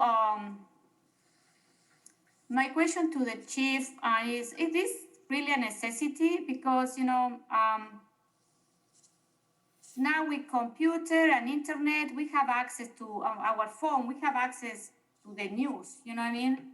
And my question is, in my position as an elder, I need to determine what is more important, to fund an interposition for a department that is really overwhelmed, or to fund cable TV. You know what I mean? So, I want you to understand the position that, I don't have anything against, your department or, the senior center, but I think accessing information now, we don't need to have a TV to accessing the information or to shows. We can do it in our smartphone, our computers. So my question to you, Chief, is it really a necessity for your department? I think the overarching answer to that is necessity. No. What we use it for, from an emergency operations standpoint, yes, there's a necessity on that level. Just okay. I have what's going on, and I know what you're saying as far as streaming the news, but there's also some value in knowing what's going on real time, and we'll assign somebody to those positions as far as keeping track of what's going on. At the end of the day, what we're trying to address with cable TV is exactly what Alder Udell said, and that was you're just trying to make this what amounts to a living environment a little bit more palatable when you're gone for 24 hours. And let's also remember that a good portion of our firefighters are part-time employees. So after coming home from their full-time job, they come into the fire station, and they obviously do the things that they need to do from a readiness and training standpoint. But there is some downtime, and that's the one thing that they can do as a crew at that point. So I don't think anybody's going to argue the necessity of something that ultimately is intended for recreational purposes. No, thank you. I understand that, we have only $50,000, and we need to determine. In my case, when I start saying this yes, this no, it's about I think that should be priorities, and to be honest, I don't think that this one is a priority, so. Thank you. Okay, anyone, let me see, 1 second. Do I have anyone in the? Randy, do you want to make a comment? Or you already did it? You're mute. I did earlier. Thank you. Okay. I see Gabriela. Okay. Yeah, I was wondering if we, is there any possibility to investigate other like non-traditional cable services? Because there's not so many other options like online services that'll give you 50 streaming channels and even sometimes DVR capabilities, and they'll include the major news networks. And I don't know if those are a possibility, or if it's like because cable offers the local news channels, that makes it the decision we have to make. I just don't know if there's other options that potentially could be cost saving, but would yield the same results. I think another reason why we went with cable is because of the fact that the cable surcharges is what helps pay for our FACT TV. So we benefit from cable, and as long as there is that benefit, it seems to make sense. But going with a streaming service, FACT TV isn't getting anything from those online services as much as they are cable providers right now.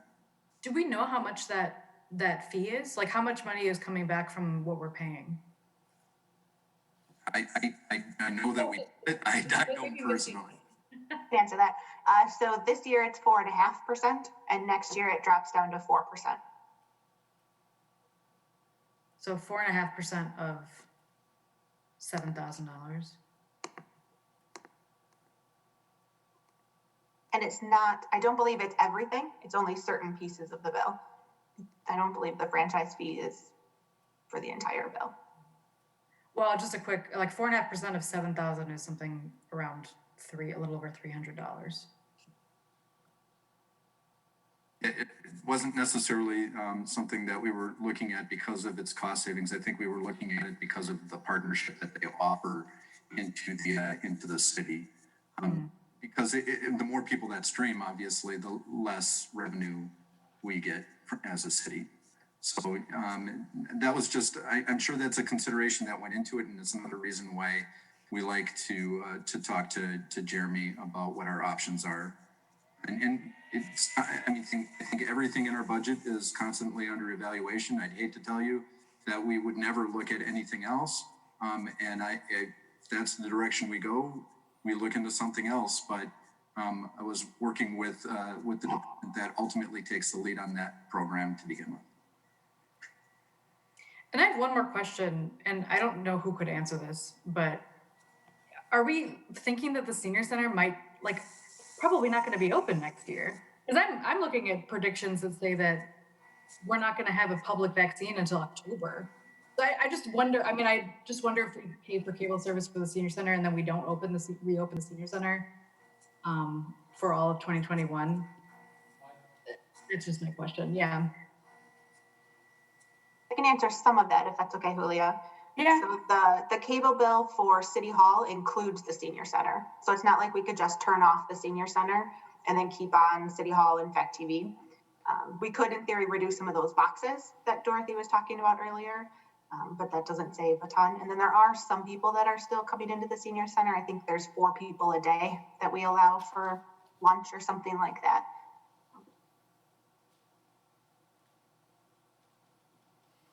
Okay, any other question? Okay, thank you, Chief, and thank you the rest. Next, we move to the number 25th, and it's mine. This one is to add LTE election assistant 200 hours.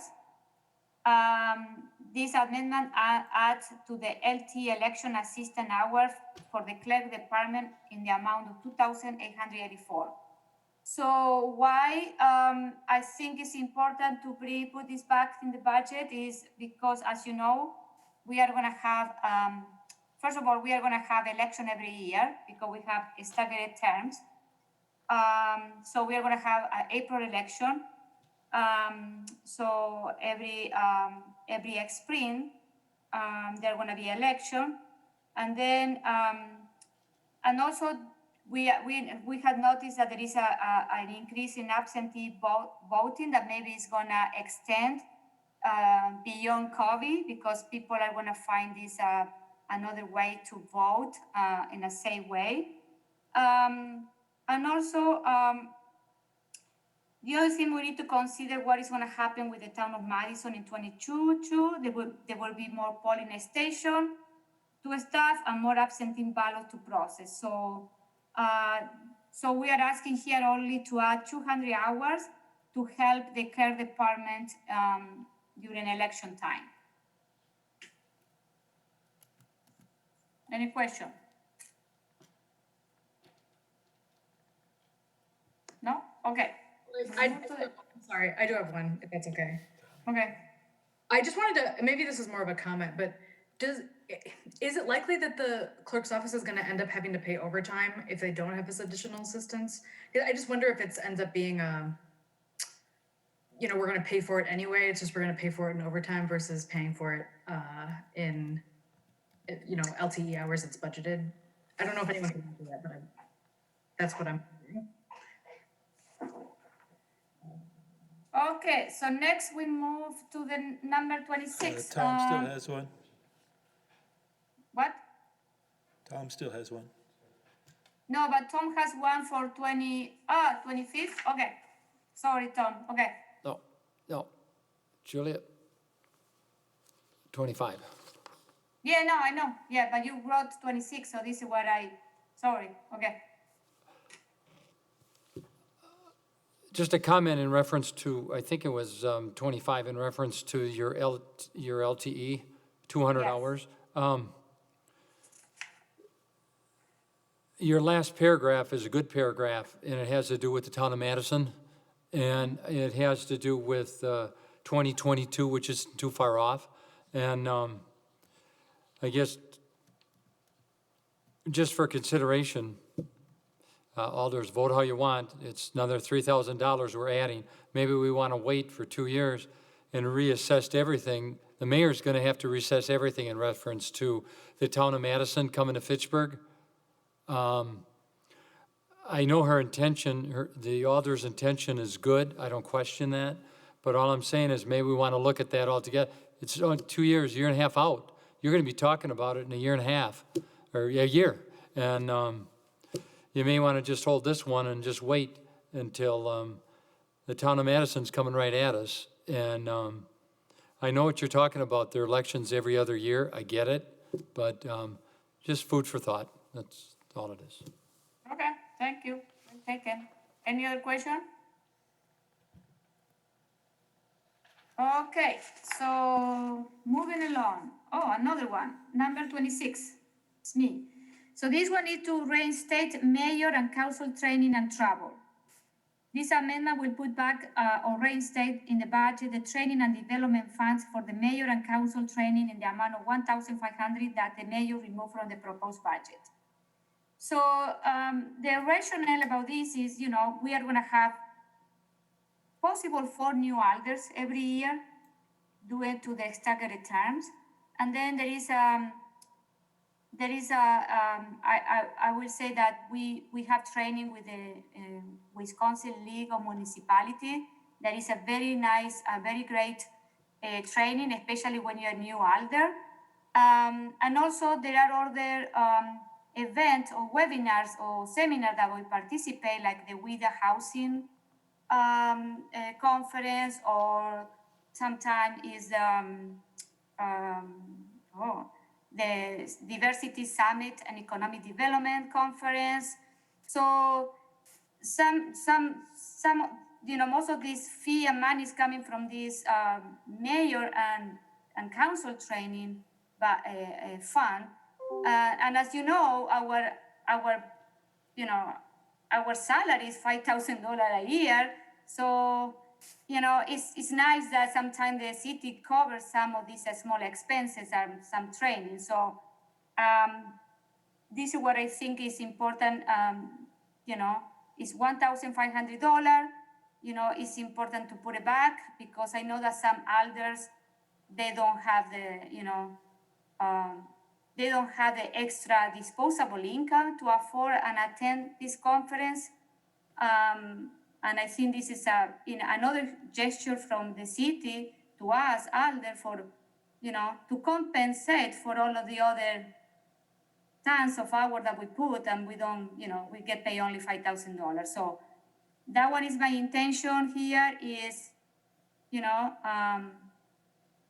is this. Okay, so I hope that you support this, because it benefits all of us too, and our training. Question, the mayor has a question. Yeah, I think the money to send new alders to the League of Wisconsin Municipalities is great. I know Gabriella did do a similar one. I think that makes a lot of sense. I guess it's a question for Misty, because I really feel like we heard inspection talk about, in their budget, they had only listed out-of-state training. And so when we removed all out-of-state training, they lost all their training, which, I didn't notice at the time.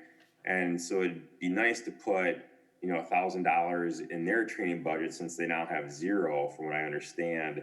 But I don't know, and I think this might be for other stuff too, and I think it's just good educational piece for everyone. Can you take something like this and say, well, we're going to put, whatever it is, for 4 people to go to the League of Municipalities for, $300, and then $1,200 towards building inspection for training? Or is that, because it's building inspection, it's not council and mayor, you really can't make that jump? So first, if I may, the building inspection training budget was not completely wiped out. There is still some money in there, a decent amount. And then as for your actual question though, so I think this amendment would be inappropriate to amend to add it to a different department, because it's a completely different section. But there is another amendment that does include training and travel for building inspection. So in theory, that one could be amended. That was the reinstating half of the out-of-state training. So in theory, that one could get there if that's what you wanted to do. Excellent. Okay, thank you. Any other question regarding this? Okay, so thank you. And we move to number 27. Gabriela. I think the rest are mine, and I think we can run through these pretty quickly. So first one is to increase tree advisory committee meetings from 4 to 6. This is specifically because we're developing a tree protection ordinance next year, which I think I mentioned a few times. And I think having a meeting every other month rather than quarterly will help us keep on track. I don't think this needs to be permanent. I think it really could be a temporary based on the ordinance. And I think we get a lot of good work done for an additional $372. And the offset I submitted for the building inspection vehicle should offset this and the rest of them, and with some change to spare. Sarah has a question. Yeah, just a quick question. So I watched the tree advisory committee that you had kind of questioned this to the group, and it seemed like Anna had some concerns from her capacity perspective of that. Just she works a lot, and just for her staff time to attend these these additional meetings, is that a concern, or what do you think? Yeah, I had a conversation with her, and she said that she said it's definitely a possibility. My other hope is that we can pass the LTE horticulturist landscape architect, which will support her. And so this is all meant to be one singular effort to support the tree protection ordinance so we can get it done properly and well. And if we can't continue that in future years, that's fine. But that's why I submitted offsets to cover all of those amendments. I mean, I obviously didn't cover the community well-being fund, but as I said, I thought that was more of a long shot, and I wanted to hear what you all thought of the idea, although I do hope it would pass. But anyway, my other amendments that affect the tax levy, that's why I provided offsets for them, because I do think they're important in concert together. Dorothy. I just wanted to note that this is a citizen committee, and some of the people that are on the committee are just devoted to the work that they're doing. We get a lot of free work from them. They even write notes to be published in Fitchburg Star and things like that. They do a lot of good work, and I would be in favor of supporting the efforts that they make by giving them more opportunities to meet. Okay, thank you, Dorothy. Any other question? Just a quick one for the alder who brought this up. Gabrielle, can I ask you? In reference to this, would this sunset after 2021? Would you? I didn't put that, but I'm sorry to interrupt you. Go ahead. No, that's all I meant. Is this just for 1 year? I mean, I'm just asking, at the end of next year, is it going to be done? I do anticipate that we'll be able to do it next year. I do think, honestly, though, if we don't fund the LTE horticulturist position, lack of access to Anna, given the amount of work she does, I think will stifle our ability to get the tree protection ordinance done in 2021. However, we have a motivated group of people. So I do expect we'll get it, and I do hope that we will be able to reduce it back down to 4. Because if we're not working on the tree protection ordinance, there is less work done by this committee than others, so it doesn't need to meet 6 times a year, except in this context. So yes, I hope that it would reduce back down in 2022, but I didn't specifically include that in the amendment. I actually didn't even think about whether or not that. That's where I'm going. You didn't spell it out. So I guess for our next council meeting, could you just make a that's all I'm saying, is it sunset after 2021, after you get the ordinance done. Yeah, would you be more comfortable supporting it if that was? Well, I think it's clear. You with me? I just think it's clear. That's all. Yes.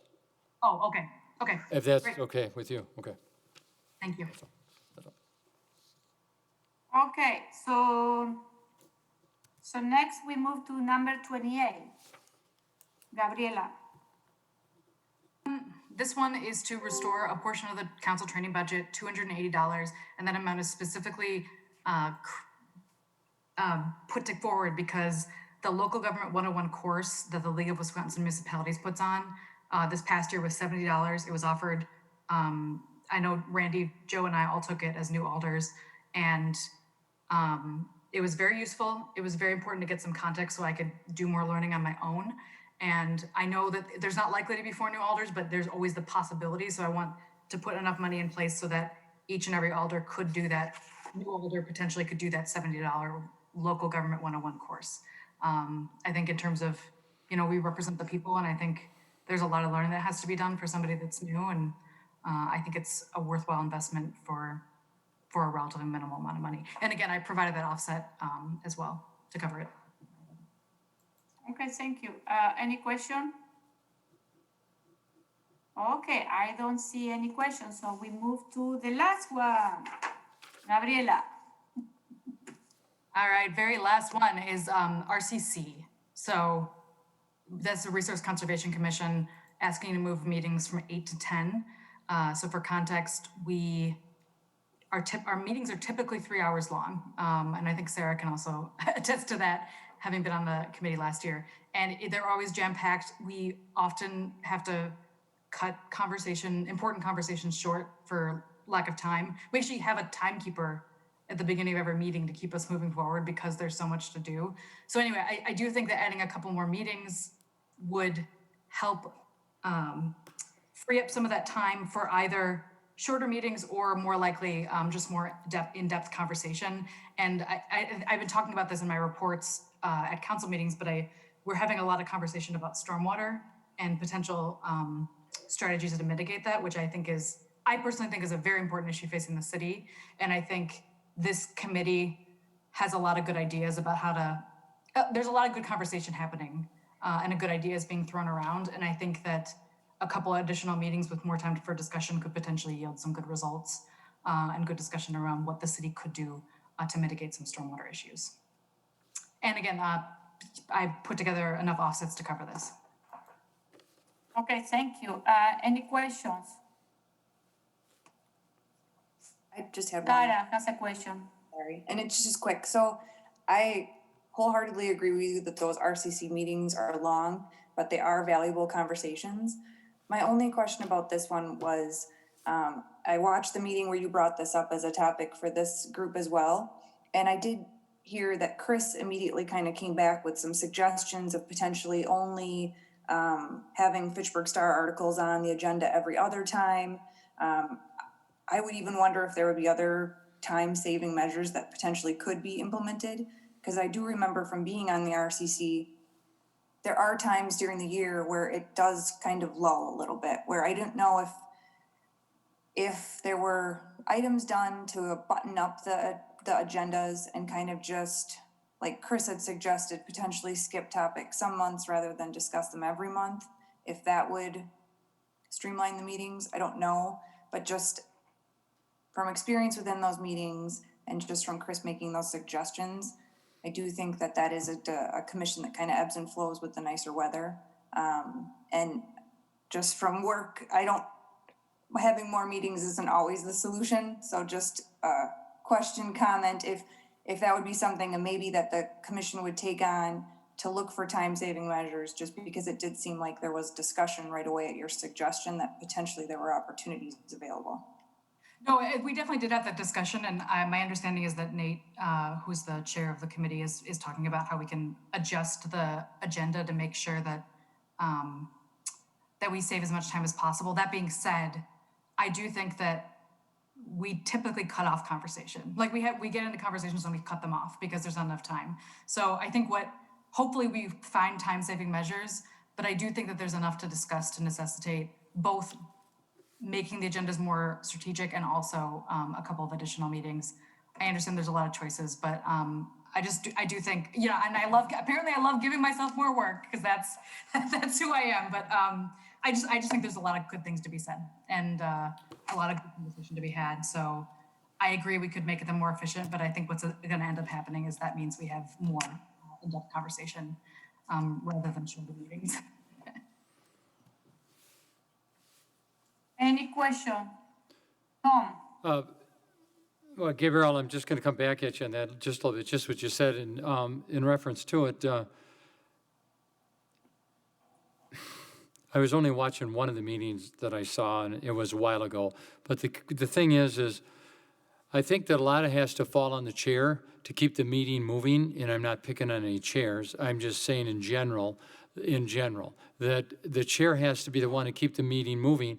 Otherwise, you already heard me say it in the past year, not lately, that, meetings for the citizens, 3 and 4 hours, they don't want to go. You got the energy that you could stay here until breakfast, but they don't want to go. They just are tired. They worked all day. They come to the meeting. They want to get in and out. I did enough of those meetings, and I sat through enough of them to know that. And I'm trying to tell you firsthand, you could, with your energy, it could be a long time. But you got Jane and Sally that just got done with their state jobs, and maybe they don't want to be here that long. And we're pressing 4 hours right now, and it gets because, you know why? We all care about the city. But we're a little different. I know. Everybody can comment on that. But we're a little different. But the fact is, we're sitting here 4 hours now. And these meetings, they've got to be quicker. I got people that have asked me about being on boards and meetings, and you know why they don't want to be? Because the meetings last too long. They watch them. Just food for thought, that's all. No, I think it's a good point. I would say that Nate does a good job moving the meetings along. And like I said, we do appoint a timekeeper at the beginning of every meeting. And they do most of them do a really good job of pushing us forward. I also will if we do approve this, I will talk to Nate because I think that there's some opportunities. We have kind of two topics for RCC, like stormwater and, stormwater utility is one of them. And the other topic is really sustainability, which is why Phil Groupie and Claudia Guy both staff the meetings.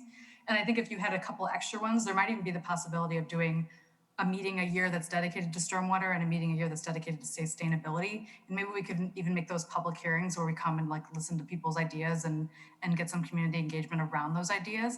That would be the kind of thing that I think we could have a discussion about. And I think the RCC would be excited to dream a little bit about what we could do with those extra meetings.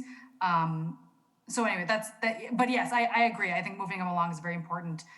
That being said, I do think this committee seems pretty eager to continue with those 3-hour meetings because we do have good discussions. So I agree with the sentiment. I think this particular commission is maybe an unusual one in that regard.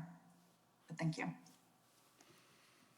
Okay, so I think after 4 hours, we did a good job reviewing 29th amendment, and then Misty is going to explain what is next.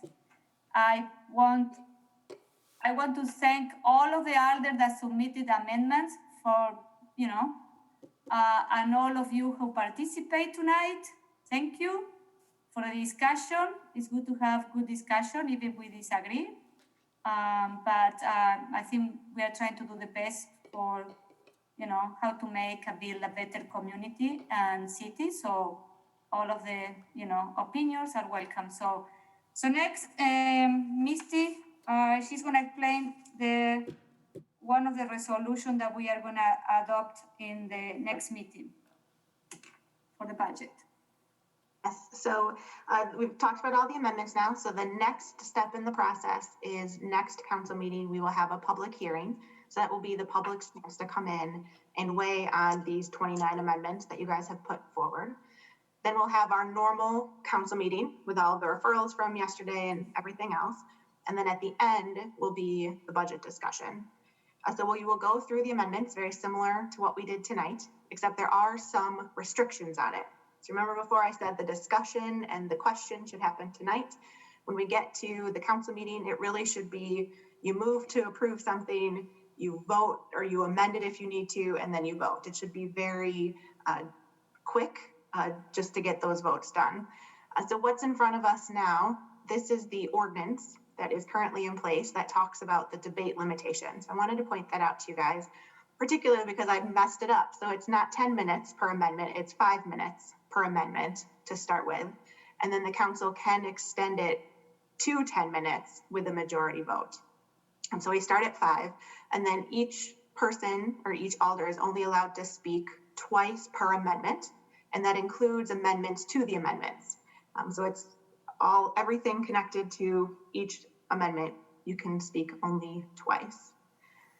So the problem with the ordinances is that it assumes that you only have to go through the amendments once, and at the end you have something that is workable, and in our case that meets levy limits, and then you do your closing statements and you move on. I'm concerned, and in the last couple of years, we've had to reconsider amendments because at the end of the votes, we did not have a budget that met levy limits. So what I have in front of you is a supplemental process to what's outlined in the ordinances. So anything that's got a blue star is one of those supplemental pieces. So the first step is we would adopt this resolution, and you guys are welcome to amend it how you'd like to for the supplemental pieces. But we would approve that process so that everybody knows going into it what our process is going to be for the rest of the night. Then step 2 would be the traditional budget amendment process per ordinances. So that would be what we just talked about with the 5 minutes per amendment, and each person can speak twice. Then we would take a recess where I would work with the city clerk to make sure that my votes and my amounts are all correct, and then see what that bottom line is and what our estimated tax rate, our levy limit capacity would be based on what was approved. So that's ordinance. Then there's a proposed step 4.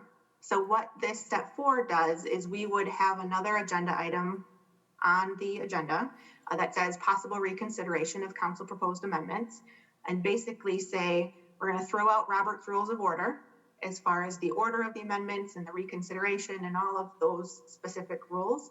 And we're going to say any of those amendments that council wants to reconsider, you can.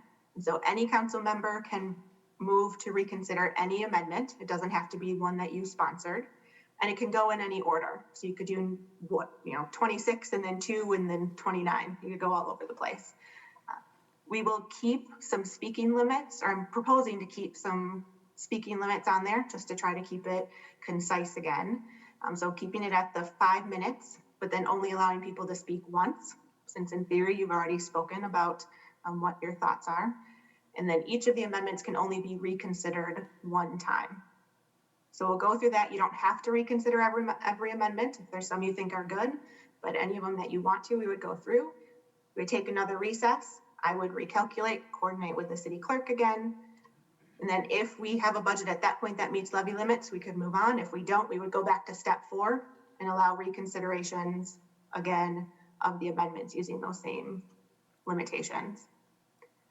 So let's say we've gone through that once. We've had to do that the last couple of years. We've only ever had to reconsider one time, as far as I remember. So then after that, we would have closing statements. So each of you will have an opportunity to provide your closing statement about your thoughts about the budget as a whole. They are limited to a total of 5 minutes. And then we would adopt the budget resolution, which would then set the property tax levy, set the fee schedule, and set the budget for the city for 2021 as amended by those amendments. And then there is a process in the ordinances for mayoral veto and council override. I included those in the attachment as well, but that would follow whatever was in the ordinance. That's it. The mayor has a question. Yeah, just a quick follow-up for really everyone, and correct me if I'm wrong, Misty, but you talk about we have 5 minutes of discussion that can be extended to 10 minutes. Essentially what happens is, I'd say I move to add the 3 new lieutenants to the fire department, and someone seconds it. That's not included in that, but then you're given the option to speak to it again if you want, and that's one of your 2 chances to speak. You can speak to it. That now does start the 5-minute clock. So just to be aware of that. I've seen people take up that entire time, which then no one else can really speak on that or provide any further discussion. So it's just something to think about. And that's a great point. So making the motions and the seconding and all of that doesn't count as one of your times. Yeah. Yes, for previous experience, reconsideration can be tricky. It happened to me in my last 2 budgets. So, yes, but we can make amendment. We can change the language here if we want. If we can come with something different for next week. For the supplemental procedures, yeah. Yeah. Okay. Not the ordinances. And so the reason why we do this is that my goal, and I assume your guys' goal too, is to have the budget done in one night. So if we go through and it's a budget that we can't adopt, we would have to postpone that resolution to another meeting and then probably have a special meeting in order to do that reconsideration piece. In my experience, you're already so into it and everybody knows exactly what they want to see, that momentum is there to get it done. May I ask a question too? Yes. I hope this, so we moved to approve amendment, there was a second. And then is there time for the person that proposed the amendment to explain it? Or did we have to assume that everyone, I'm mostly talking about in terms of the public watching it. So like a person watching the discussion might not have watched this discussion. So do we get a chance to introduce it? Or does that count as one of our talking? Do you know what I mean? Like, do we get a chance to introduce it first and then the debate begin? The debate begin as soon as the person that sponsored the amendment introduces it. So the debate begins as soon as the second is over. So if you're the sponsor, you could choose to use one of your speaking times to introduce it a little bit more. Yeah. Okay. The other thing that has caught people up in the past is when you have your 2 times to speak. If somebody asks a question and you answer it, that generally will count too. So we need to make sure we're very clear about the order and waiting till we get called on and all of that stuff. And if you have a bunch of questions, accumulate them. Or if you have a lot of answers, accumulate them too, so that you can get them all done in one time. It ends up being the strictest meeting we run the entire year. And the other thing too is if, someone interrupts you to answer the question, they just ended your first turn to speak. So if you weren't done, ooh, that sucks. That's and not intentional, but don't interrupt. Make sure you wait for me to call on you. And Valerie, the city attorney, will be there with a stopwatch and a checklist, making sure that the rules are followed. Just so that, everybody understands that these are what the rules of the game are and that we're all held accountable to them. The other thing that I'd like to do is, if one person has spoken and this is maybe something for debate, and if someone disagrees, that's fine. But, if some person has spoke already and they want to speak their second time, but then someone after them raises their hand to speak for the first time, is it okay if I skip to that person who hasn't spoken at all, even though in the queue, they've already spoken, they're kind of raised their hand first? I guess that would be a question for the group is it okay? And I think Robert's Rules of Order says that you're actually technically supposed to do that. But, is that okay if, Julia speaks, then Dorothy speaks, and then Julie wants to actually use her second turn, so she raises her hand again to get back in the queue. But then after that, Gabriella raises her hand. Is it okay if I go to Gabriella then and skip Julia? I mean, that's just so that she gets a chance to speak. I don't know if people have a problem with that, but it might be a way to make sure that everyone gets a chance. 5 minutes is gonna go quick though. 10 minutes goes quick. So that one my question is, Aaron, I want to understand the logic is in case that a person doesn't speak, because we know that some people here in our team, some of us would like to participate more than other ones. So in case that someone decides quiet and suddenly raise their hands and you want to give to that person priority, that one is? Yeah, if they logic? haven't spoken, and it's for each amendment, it resets for every amendment. Yeah, but if someone, hasn't spoken at all, there's been a lot of debate, to make sure that they get their chance to be heard. Yeah, I don't know. It's not gonna,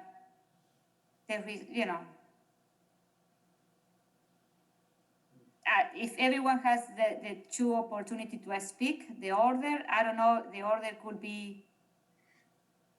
The question is someone asks a question and there is a follow-up question and the person want to use her first or second, if it was a follow-up question, you know what I mean? How you control that, you know what I mean? Yeah, someone. I say something and then, I explain my amendment and then Gabriela asks me a question and I want to respond and I say, no, the other one. And then knowing me, I'm gonna lose the trace of the answer and, I don't know. So, I don't know, I don't know how they feel the other ones. I got a point of order. You want to have a meeting at 7 o'clock instead of 7:30 and go over these rules at 7 o'clock and then start the meeting at 7:30? Well, I was actually wondering. Instead of sitting here for another half hour discussing this, do you want to show up at 7 and then have the meeting at 7:30, do something like that? We have meeting before. Depending on the agenda on finance and public safety, if we can meet earlier as a council, I'd like to.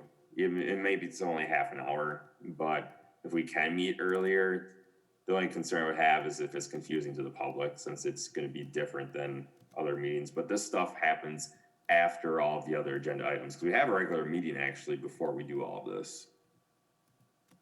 Well, there's just food for thought. I mean, it's not really the public. This basically the alders.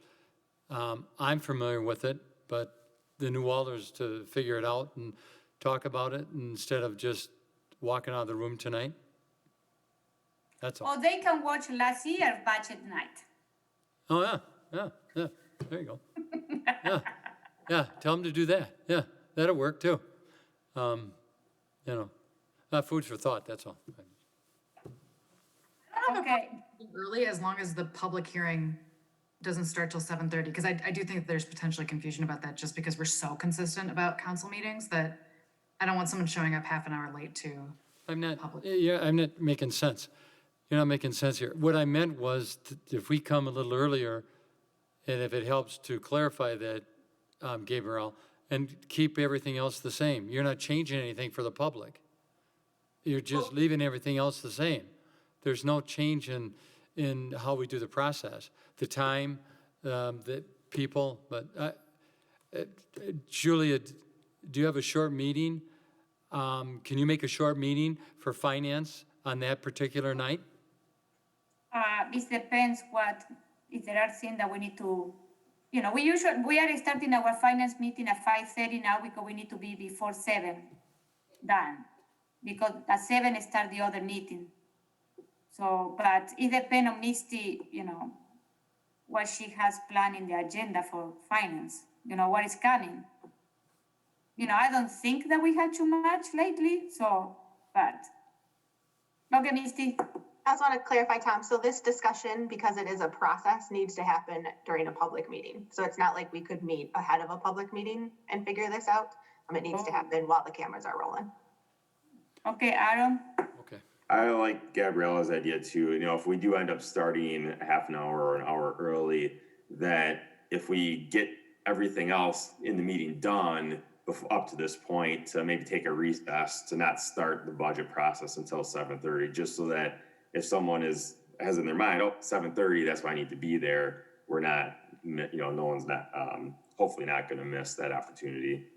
So I like that idea is, if we can start a half an hour early, if we get through everything, awesome. We'll just take a 10-minute recess until 7:30 before we start the budget piece to it, just so that people don't miss that opportunity. But again, it depends on the finance agenda. If you got, an hour and a half of stuff to do, then we might not be able to do that. Yeah, I don't know what is coming in the finance agenda, so finance committee agenda. So I don't think that it's gonna take more than an hour. Isn't it, Misty? I don't know. Yeah, looking at the referrals from last night, there weren't that many. I can think of one or two.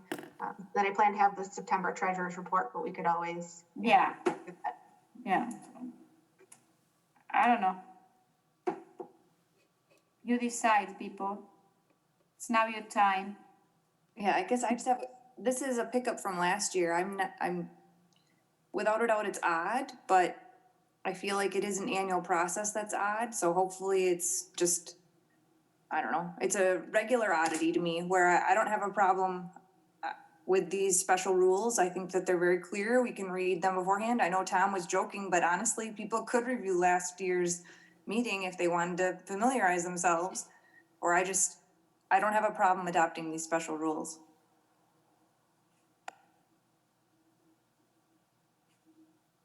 I had to do some, I need to reconsider some of the language, so maybe I am not gonna do it, but I need to. But I am, okay. So what time we start, 7 or 7:30? Raise your hands. That's up to you. 7. It's up to you guys. Mayor, I got one other comment, that, It's on the agenda, I think, first, but hopefully we'll be able to start at least a half an hour early. could you 7? tell the, okay. I guess I know Dorothy, you sometimes have meetings on Tuesdays. I guess that you'd probably be the one person that I know might have a conflict. Mayor, could you also tell the group in reference to what Randy and you and I were talking about? Is there a possibility, did you have time to think about it over coffee or a beer, about taking that one section out so we don't have to discuss it during the city council meeting? Is that okay with you? Yeah, I guess the biggest thing is during the regular meeting, if you don't have a whole lot to comment on the different reports for your committee, just trying to keep those things short and maybe even not do alder and mayor reports as well, just to try and, again, keep things short. I think that'd be nice to. Okay. we can do that. Okay, so Aaron, we start at 7 on November 10th. This is the plan? Hopefully. Okay. Tentatively. Okay, announcement. Under announcement, the next committee, sorry, it's 10th. The next committee of the whole is January 27th, but I sent you an email about having another committee of the whole meeting in December, and I talked to Claudia and Phil Groupie, and they're okay to present their project because they're already done. They don't, the question, the night available is December 7th. So if you can email me and tell me if you're interested to do that. So if I have 5 people, I'm gonna put the meeting. Okay, the staff is fine to do it. I check with them. And this is our 2 good presentation. Otherwise, if you say no, these presentations are gonna be presented in February meeting, 21. Okay, if you send me an email and say yes or no, and then I know how many people are, really want to do it. Okay? Okay, thank you. And then the last is I need a motion to adjourn the meeting. Second. All those in favor of adjourning, say aye. Aye. Nays, the motion carried. Thank you very much. And